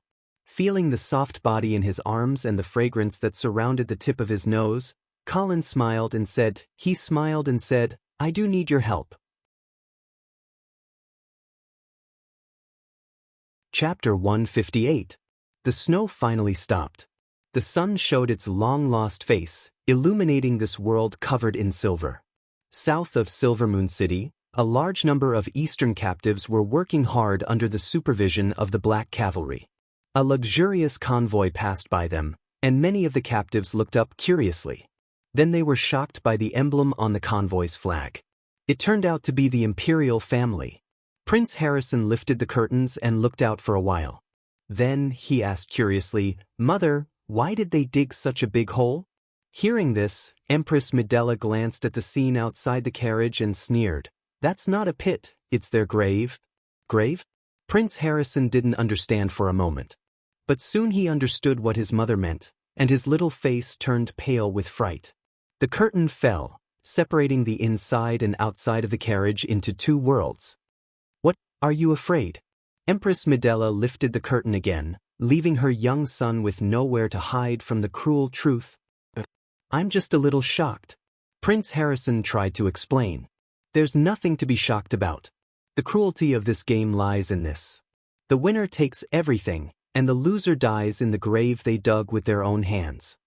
Prince Harrison calmed down and asked hesitantly, "Forgiveness and mercy, aren't they virtues?" Empress Medela nodded, but then she immediately shook her head. But a qualified lord will only forgive and show mercy to those who submit to him. The Pegasus Legion won't submit to the half-elves or the northern frontier, so they can only die. What's more, there's the blood debt of the Black Cavalry. In this case, if Viscount Angley is soft-hearted towards these eastern captives, then he won't be able to win the loyalty of the Black Cavalry. Prince Harrison shrank back, feeling more and more that this world was abnormally terrifying. Looking at the sweating eastern captives outside the carriage, Prince Harrison was puzzled. Then why don't these eastern captives resist? Because they don't know anything about their own fate.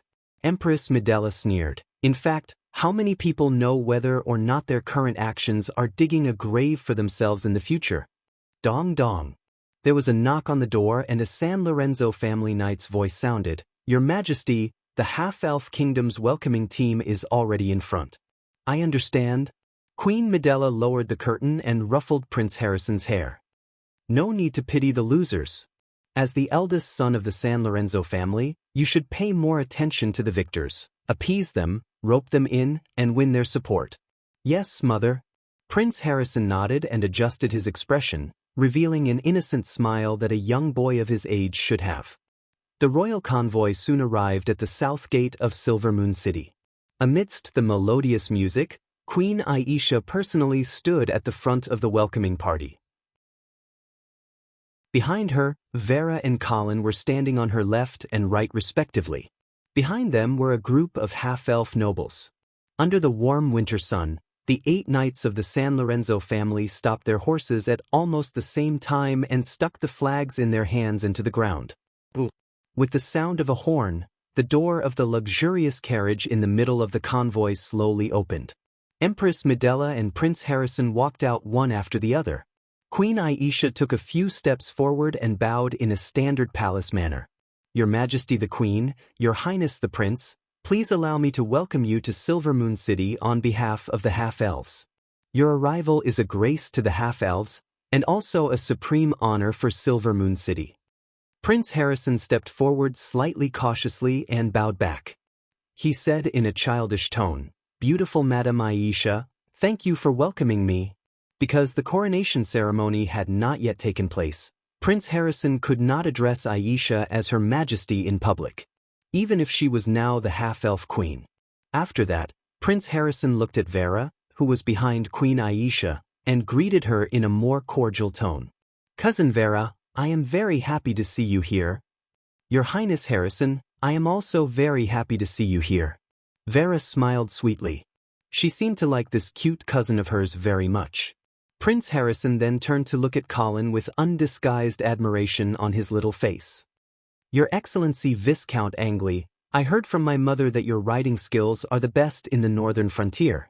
If you have time, can you teach me? Colin blinked and was speechless. When did my riding skills become so good? Why didn't I know about it? However, he certainly could not reject Prince Harrison's request in public. He could only smile and say, Of course, Your Highness. It would be my honor. All right, let's hurry into the city. I heard that Lady Aisha is pregnant. We can't let her wait in the cold for too long.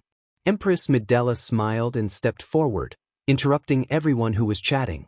She then naturally took Queen Aisha's arm and led her to her carriage. Harrison, go and catch up with your cousin Vera. Lady Aisha, you can take my carriage. Okay, thank you, Your Highness. Colin looked at Empress Medela, who pulled Queen Aisha away without any explanation. He frowned slightly but did not say anything. The convoy set off again and set off for Silver Moon City. In the carriage exclusive to the royal family, Empress Medela and Queen Aisha sat opposite each other. They were like 2 beautiful roses that were competing to bloom, showing off their beauty to the fullest. Empress Medela looked at Queen Aisha's belly, which had not yet appeared, and suddenly smiled. This is your first child, right? Yes. Queen Aisha lowered her head slightly, looking a little reserved. Then you must be careful. It's easiest to miscarry in the first few months. The Empress' words stunned Queen Aisha. She was a little confused, but she still nodded. Yes, thank you, Your Highness, for the reminder. You're welcome. I'm also a woman, and a mother of 2 children. Naturally, I know how difficult it is to give birth to the next generation. Empress Medella's tone was full of concern. Your Highness, you're not only a woman and a mother, but also a role model for all women in the empire. Queen Aisha always felt that the Empress' concern might have other intentions, so she was always vigilant. How can I be considered a role model? Empress Medella smiled. When I was pregnant with Harrison, I actually rode around. One time, I accidentally fell off the horse and almost had a miscarriage. It scared me. Queen Aisha frowned. She did not understand why the Empress kept mentioning miscarriage. But when she heard what the Empress said next, she suddenly realized something. Later, I found out that I fell off the horse because the saddle was tampered with. Empress Medella looked at Queen Aisha. Do you know who did it? Maybe it's His Majesty's political enemy. That's what everyone thinks. Moreover, the one who served as the knight that day was the son of the political enemy. Empress Medella sneered. Then, His Majesty used this as a reason to strip the political enemy of his position in the palace. Queen Aisha was silent. She completely understood what Empress Medella wanted to say. I heard that you just suffered an assassination not long ago? Yes. Queen Aisha nodded. She wanted to explain that she had discussed this assassination with Colin, but she didn't say it out loud when the words were on the tip of her tongue. Aisha. Empress Medella suddenly held Queen Aisha's hand and said in a concerned tone, Don't be willing to be a man's chess piece, because a chess piece can be abandoned at any time. Queen Aisha bit her lip and looked up at Empress Medella. She sincerely asked for advice. Then, what should I do? Empress Medella smiled. You should firmly hold on to the things that you can truly rely on, such as the half-elven kingdom, such as the child in your belly. I understand. Queen Aisha nodded heavily. Empress Medella looked at Queen Aisha's slightly changed expression and smiled with satisfaction. Also, the San Lorenzo family will always be a strong backing for you. Thank you, Your Highness. I will always remember the grace of the San Lorenzo family. Chapter 159. Half-Elven Palace, Crystal Greenhouse. This crystal greenhouse was specially built after Queen Aisha ascended the throne. Although it was not big, it was built with natural crystals. Soft sunlight shone through the crystal dome and filled the entire greenhouse. The crystal walls were surrounded by copper pipes. From time to time, warm steam would spurt out from the holes on the surface of the copper pipes, making the entire greenhouse as warm as spring. In such an environment, even though it was winter and the wind was howling, the greenhouse was still filled with gorgeous blood roses. However, Colin's gaze was firmly fixed on Queen Aisha. Today, the half-elven queen was wearing a snow-white tunic dress that accentuated her slender waist and straight back. Her fair and slender hand held a freshly cut blood rose and slowly inserted it into the flower basket. Then, she held the flower basket and looked at it for a while, a pure and beautiful smile blossoming on her lips. This smile was completely different from the queen's usual flirtatious and charming image, which made Colin feel a little dazed. Does it look good? Queen Aisha suddenly turned her head and smiled brightly at Colin. Colin came back to his senses and nodded. It looks good. It was unknown whether he was praising the flowers or the beauty. Queen Aisha smiled slightly proudly and then put the flower basket on the small round table in the center of the greenhouse. She sat down on a rattan chair. Aren't you worried about what Queen Medella said to me? Colin also sat down on a rattan chair opposite Queen Aisha and shook his head with a smile. What is there to worry about? It's just a simple provocation. Is it really not a clever one? Queen Aisha smiled slyly. Lord Viscounts, it seems that you don't understand women, especially pregnant women. Colin put away the frivolous expression on his face and thought carefully. He couldn't help but nod. It does make sense.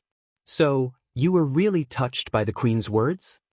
Queen Aisha didn't answer, but instead asked, if you knew in advance that I was pregnant, would you still have proposed that assassination plan? Colin said without hesitation. Queen Aisha smiled sweetly as if the man's answer satisfied her, but then she changed the topic, but I would. Colin raised his eyebrows and looked at Queen Aisha in confusion. Queen Aisha's expression was calm, but her voice was as hard as iron. I would choose to continue with that assassination plan, even if I might lose this child.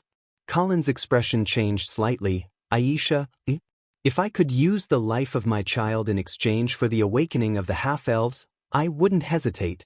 Colin narrowed his eyes and looked at the half-elf queen with bright eyes. Queen Aisha also stared into Colin's eyes without flinching, revealing her truest side. After a long while, Colin sighed and said with a smile, "Looks like Queen Medella's plan isn't very smart, because she doesn't know what kind of person you are." "Then, what kind of person am I?"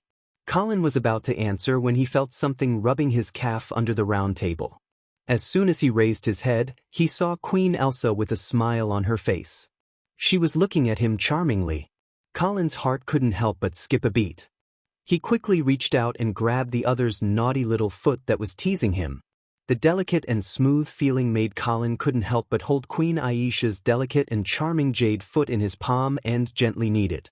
Queen Aisha's fair cheeks blushed, and her watery eyes glanced at Colin flirtatiously.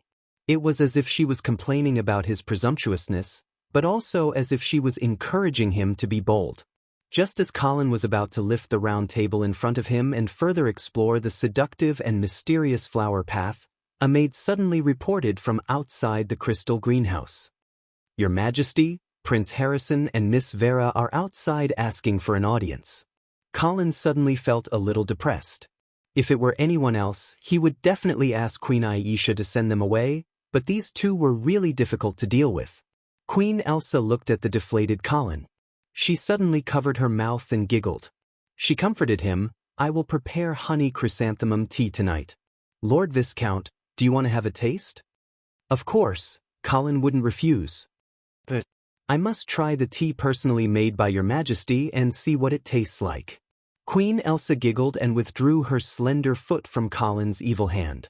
She said to the maid outside in a loud voice, "Let them in." Soon, Prince Harrison and Vera walked in. Today, Vera was wearing a long white dress that was slightly trailing on the ground. She also wore a white curly-brimmed hat. She looked dignified and elegant, like a blooming magnolia. As soon as the girl entered the greenhouse, she smiled sweetly at Colin.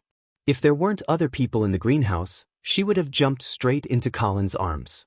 After a while, Vera looked at the beautiful blood roses and couldn't help but praise, "Your Majesty, the blood roses that you have cultivated are getting more and more beautiful."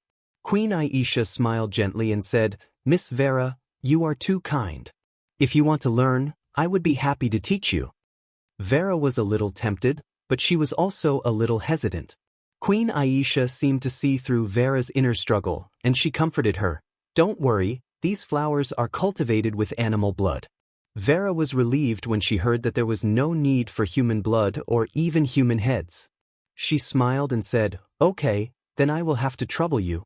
Prince Harrison, of course, had no interest in the flower cultivation technology. He approached Colin and asked in an admiring tone, "Your Excellency Viscount Angley, can you tell me how you defeated the 100,000 soldiers of the Eastern Army with only 8,000 black cavalry soldiers?" Colin lowered his head and looked at the eldest prince of the Empire of Light, but there was a trace of annoyance in his heart. After all, Queen Medella had tried to sow discord between him and Queen Elsa. Naturally, Colin hated Prince Harrison, and he didn't like him either. He had long regarded the half-elf kingdom as his own, so how could he allow others to try to intervene? Not even the imperial family of the empire. Of course, he would not show this disgust. He still had a kind smile on his face and said perfunctorily, "Your Highness, it was the half-elf army that defeated the Eastern Army, not the black cavalry soldiers. That is also very powerful. Can you teach me how to command cavalry in battle?" Prince Harrison had a pure and flawless smile on his face, but in Colin's eyes, it seemed a little fake. Colin rolled his eyes and suddenly had a good way to make the San Lorenzo family unhappy. Commanding cavalry in battle is just a small matter. Your Highness, as a prince of the Empire, you should learn more powerful things. Prince Harrison's eyes lit up, and he suddenly became interested. "What more powerful things?" "You will know when you come with me." After that, Colin took Prince Harrison and said goodbye to Queen Aisha and Vera, and then left the crystal greenhouse. Chapter 160. In the howling cold wind, Colin led Prince Harrison to the top of Silver Moon City's city wall. The snow outside the city hadn't melted yet. At this time, it was reflecting the rays of the setting sun, looking particularly gorgeous. Colin pointed at the huge pit outside the city and the Eastern Region captives working beside it, and asked, "Your Highness, do you know what the pit I made the Eastern Region captives dig is for?" Prince Harrison's eyes turned, and he remembered his mother's warning. He shook his head and said, "I don't know." Colin said in an indifferent tone, "That's their grave." Grave? Prince Harrison's face was full of horror. But the young prince's acting skills were obviously not up to par, and he was immediately seen through by the old senior Colin. However, Colin didn't expose him. Instead, he quietly looked at Prince Harrison, as if he was looking forward to his next performance. Prince Harrison panicked under Colin's gaze. He hurriedly asked, "Your Excellency Viscounts, are you going to bury all these Eastern Region captives alive?" Bury them alive? No, that method is too crude. Moreover, with so many captives resisting, it will inevitably cause some damage to the Black Cavalry. So, you have a better way? Colin smiled mysteriously. "This method is what I want to teach you. It's a truly powerful control technique." Prince Harrison was suddenly in a good mood. He looked at Colin with shining eyes, looking forward to his explanation. At this time, there was a sudden commotion outside the city. It seemed that the captives had a conflict with the overseer, and the two sides were confronting each other. At this distance, Prince Harrison couldn't hear what the two sides were arguing about. He could only look at Colin and ask, "Your Excellency Viscounts, do you know why they are arguing?" Colin seemed to know it like the back of his hand. He said indifferently, "Food." "Yes." "These captives have been working for a day, but they haven't had a meal yet. They must be very hungry now, so they are arguing with the overseer." Prince Harrison nodded, and then asked, "Then, what is the truly powerful controlling technique that you mentioned?" Colin smiled. "Don't worry, Your Highness. Please continue watching." Prince Harrison could only watch patiently. After a period of time, the quarrel outside the city seemed to have finally come to a conclusion. Large pots were carried out one after another, steaming hot steam rising from them and emitting a tempting fragrance. The captives could not help but cheer, as if they were praising the merciful Black Cavalry. However, it didn't take long for the quarrel to start again. And this time, the quarrel was even more intense. The captives and the supervisors had even started to fight. Prince Harrison was confused. He asked again, "Your Excellency Viscounts, why are they fighting again?" "Because the captives will find that there is too little food. At most, it will only be enough for half of them." While the two were talking, the conflict outside the city had become more and more intense. The prisoners who had been hungry for a day poured their anger on the supervisors, thinking that they had embezzled the food. More and more people joined the fight. Blood was wantonly splashed on the snow, reflecting the light of the setting sun, creating a strange sense of beauty. Prince Harrison looked at the Black Cavalry soldiers who were watching from the side without any intention of stopping the quarrel. He wondered, "Your Excellency Viscounts, why aren't your Black Cavalry soldiers stopping the riot of the captives?" Colin, however, remained calm and unruffled as he asked, "Why should I stop it?" "They are rebelling against your will." "No, they are just rebelling against the supervisors." "Even so, don't you care about the supervisors?" "Why should I care?" Colin suddenly showed a strange smile. The supervisors themselves were selected from the captives. So, this is just the people of the Eastern Region killing each other. Prince Harrison was instantly stunned. He opened his mouth, but did not know what to say. Selecting supervisors from the captives would inevitably create a rift among the people of the Eastern Region. The captives who worked hard would definitely be jealous of their companions who were selected to be supervisors. This hatred would even surpass their hatred for the Black Cavalry. This was human nature. Then, Colin would deliberately give them less food. The captives would not resent the Black Cavalry because they did not dare. But they would transfer this resentment to their former companions, now the supervisors, thinking that these people were the real culprits who oppressed them. Once this hostility and jealousy broke out, the people of the eastern region would kill each other. There was no need for the Black Cavalry to do it himself. Prince Harrison suddenly felt that the Viscount Angley next to him was really scary. This method of playing with people's hearts was really terrifying. But it was also very effective. The battle outside the city was coming to an end. Although the supervisors did not need to work, they were stronger and had some simple weapons in their hands. But the captives had the absolute advantage in numbers and soon won the battle. Thousands of supervisors' bodies were thrown on the snow next to the bodies of the captives. Black Cavalry did not care about this. As long as the people of the eastern region did not try to break out of the restricted area, they could do whatever they wanted. The captives cheered loudly to celebrate the victory and then immediately rushed to the cauldrons full of food. However, there was still not enough food to go around. So, the fighting broke out again. Piles of corpses were added to the snow. When the chaos finally subsided, the Black Cavalry finally entered the scene. They directed the remaining captives to bury the corpses, and then selected a new batch of supervisors from among them. Then, the next cycle, Colin looked at Prince Harrison, whose face was constantly changing, and suddenly asked, "Your Highness, look at those supervisors, what do they look like?" Prince Harrison was stunned and puzzled. What do they look like? Do they look like human nobles? Nobles? Yes, the number of nobles is smaller, but they have more power. They enslave a large number of their companions, but they are not much different from us. Prince Harrison felt a chill in his heart and found that Colin's words were indeed reasonable. For some reason, he suddenly felt an inexplicable panic in his heart and blurted out, "But in the real world, how could the commoners dare to rebel against the nobles? Under normal circumstances, of course they would not dare." Colin smiled and said, "But when they are forced into a dead end, what can they not do? But even if they rebel, they can't win. The nobles in the real world are not like those supervisors. They are not something that the commoners can defeat with numbers." Colin did not refute this time. Instead, he sneered and said, "Your Highness, if you are obsessed with the question of whether the commoners can defeat the nobles, then you will fall into the trap of this game." Trap? What do you mean? Colin pointed in the direction of the huge pit outside the city, his eyes deep and dark. Think about it, who arranged this conflict between the supervisors and the captives, and who is constantly intensifying this conflict and making them kill each other? Prince Harrison's eyes narrowed. "It's you." Colin laughed heartily. "That's right. Then, think about it again. Between the overseer and the captive, do I really care who wins or loses?"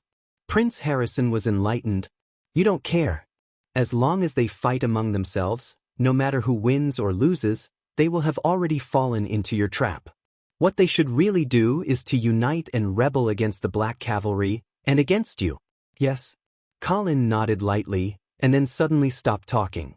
Prince Harrison pondered over this meaningful metaphor that Colin had mentioned, and seemed to have understood something. But suddenly he was stunned, because he thought of the two classes that the supervisors and the captives symbolized in the real world, the nobles and the commoners. However, there was another force in this game, Colin and the Black Cavalry. What they were symbolizing was, Prince Harrison suddenly turned to look at Colin, and saw this Viscount Angley give him an enigmatic smile. He opened his mouth, wanting to ask the question in his heart, but he realized that he did not know where to start. Suddenly, this prince of the empire felt a boundless fear envelop him, and he could not help but tremble. Chapter 161. The colorful glass reflected the charming light and shadows. The statues of the 7 first-generation holy knights stood on both sides of the palace, watching the people in the hall. The nobles of the Empire of Radiance who came to watch the ceremony gathered together with solemn expressions. In the melodious sound of the bell, Prince Harrison strode into the hall with his head held high. Cheers rose from all directions. His Holiness Pope Gregory was holding the crown that symbolized the supreme power of the empire. He was standing on the left side of the throne, quietly watching Prince Harrison. An extreme desire that came from the depths of his heart made Prince Harrison unable to help but slightly quicken his pace. Arriving in front of Pope Gregory, Prince Harrison knelt down on one knee, waiting for his own coronation. However, as time passed, Pope Gregory didn't place the crown on Prince Harrison's head. The hall suddenly quieted down. Prince Harrison raised his head in confusion, only to see Pope Gregory's emotionless eyes. "Your Highness?" Prince Harrison called out softly. Pope Gregory finally spoke, but his tone was extremely cold. "I'm sorry, Your Highness. The Lord needs a new shepherd." Boom. Prince Harrison suddenly felt like he was struck by lightning. His whole body froze on the spot, not knowing what to do. The sound in his ears suddenly disappeared, and Pope Gregory's figure seemed to be getting farther and farther away.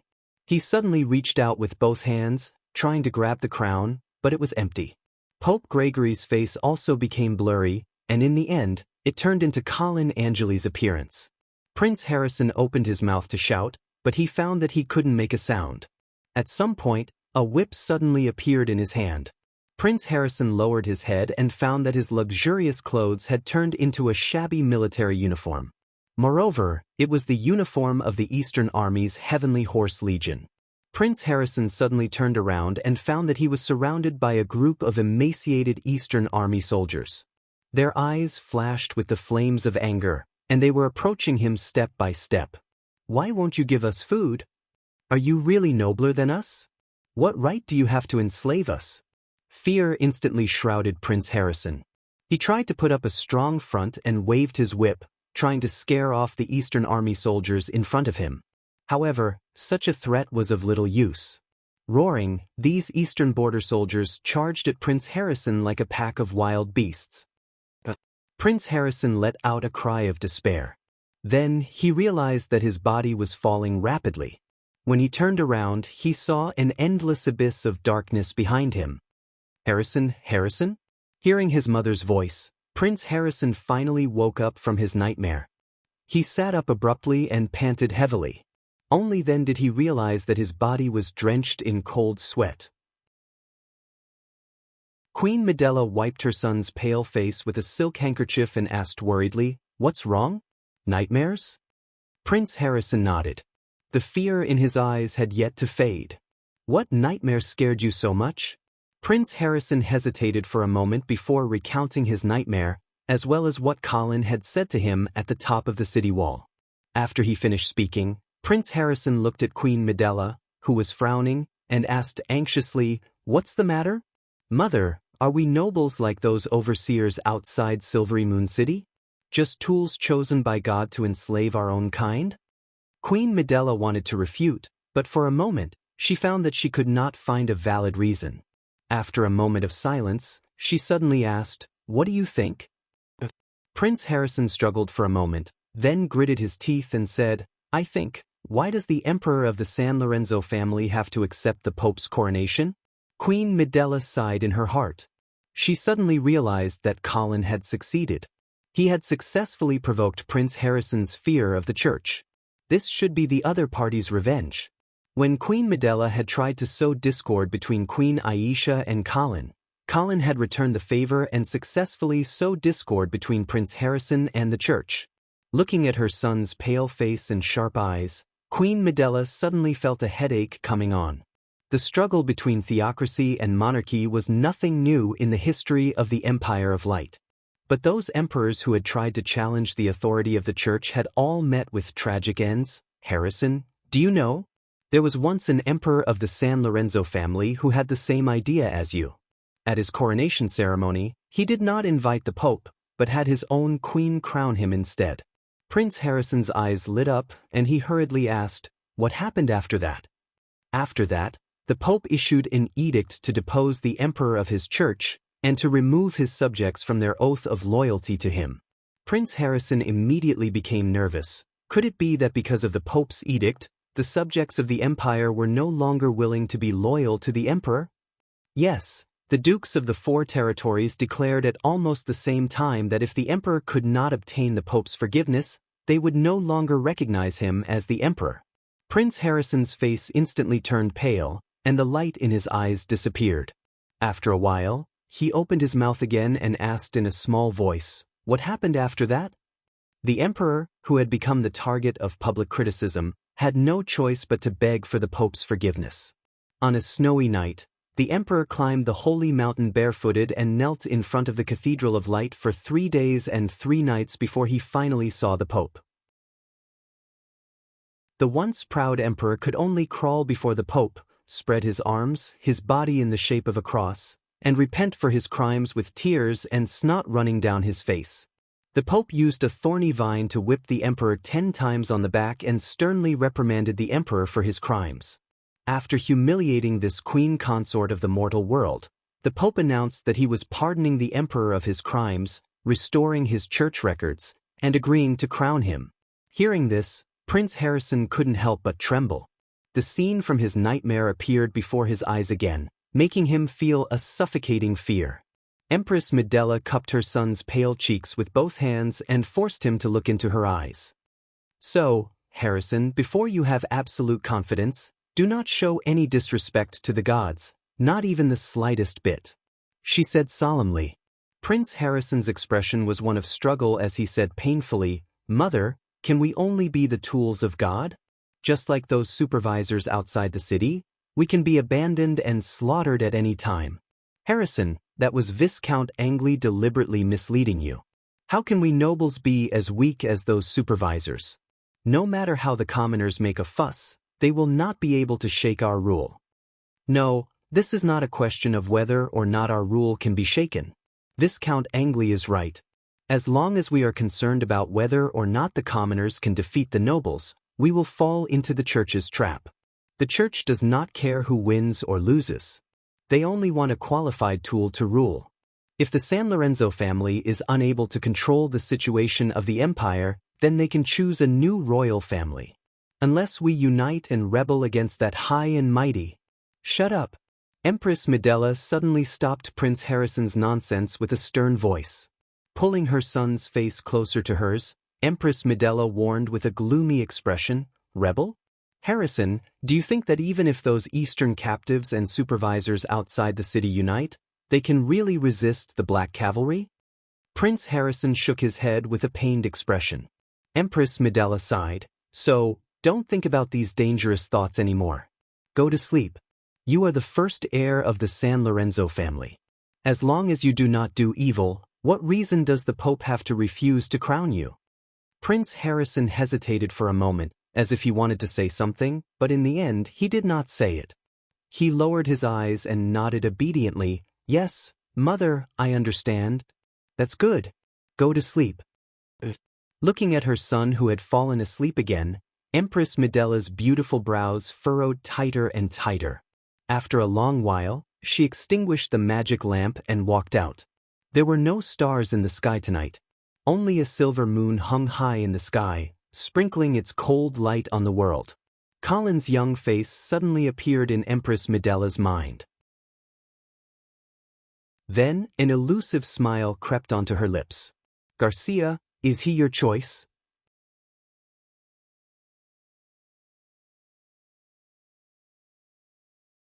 After a while, he revealed a satisfied smile, as if he had obtained great satisfaction from appreciating them. Colin didn't have such appreciation ability. In his opinion, these famous paintings and sculptures might as well be exchanged for gold coins. "May I know why Lord Lawrence has come to Silvermoon City? If there's anything I can help with, please feel free to tell me." "Actually, it's like this. I'm sure you've already heard that the northern frontier is currently experiencing a famine. The Oman family's territory is no exception. That's why my father sent me to Silvermoon City this time to buy some food back to solve the urgent situation. However, I've been to all the large merchant guilds in Silvermoon City these past few days, and I've discovered that you've already bought all the food in advance. That's why I've shamelessly come here to buy some food from you." Colin put down his coffee cup and purposely put on a troubled expression. "I see. Actually, I'm very willing to help the Oman family. After all, our families are related by marriage. However, the shortage of food in the Angeli family's territory is indeed a little too great. Even with the current food reserves in Silvermoon City, it's barely enough, so..." Hearing Colin's excuses, Viscount Lawrence maintained a smile on his face, but he was already cursing in his heart. The half-elven kingdom's agricultural standards were renowned, and Silvermoon City had always been known as the Empire's granary. The food produced by the half-elven kingdom was more than enough to supply half of the northern frontier. Now, he was saying that it was barely enough to supply one Viscount's territory? Who was he trying to fool? Lord Viscounts, I can understand your difficulties. However, the Oman family does need help now. How about this? As long as you're willing to sell some of your food to us, I'll accept any price. Colin was overjoyed. I've been waiting for you to say that.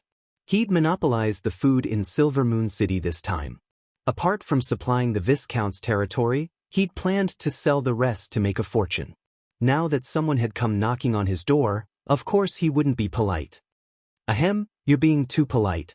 Since the Oman family is so lacking in food, of course I won't leave them in the lurch. However, I won't take advantage of them either.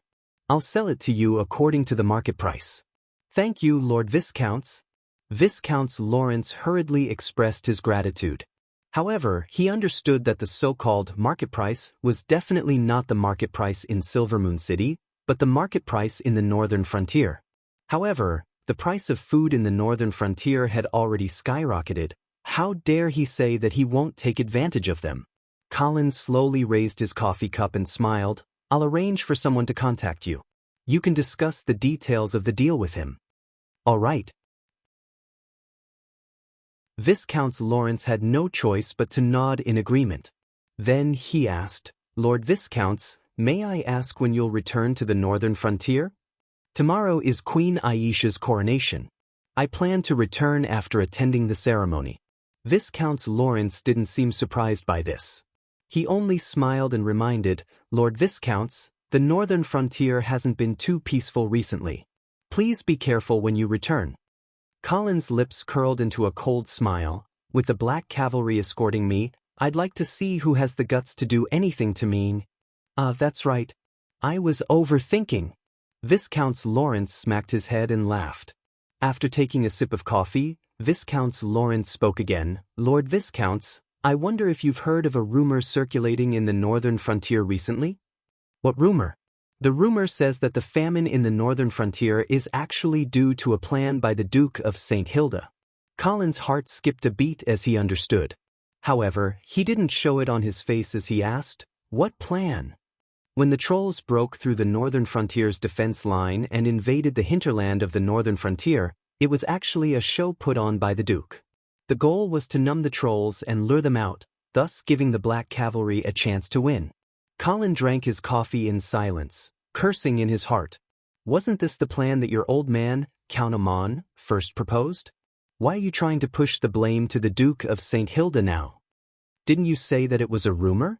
That probably doesn't have much credibility. That's right. However, if this rumor is true, then Lord Viscounts, do you think the Duke of St. Hilda is responsible for this famine? Colin blinked. After a moment of silence, he suddenly said with a solemn expression, if it's true, then the Duke of St. Hilda should indeed be responsible. Hearing Colin's answer, Viscount Lawrence finally revealed a sincere smile. The two then chatted for a while before Viscount Lawrence took his leave. Looking at the back view of the other party gradually disappearing, Colin could already confirm that a storm was about to engulf the northern frontier. You're tuning in to the Passion Pages YouTube channel.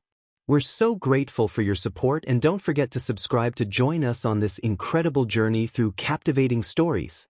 Your generosity through donations truly makes a world of difference, as it's the primary source of revenue that allows me to expand and enhance this channel for you. Thank you from the bottom of my heart for being a part of this adventure.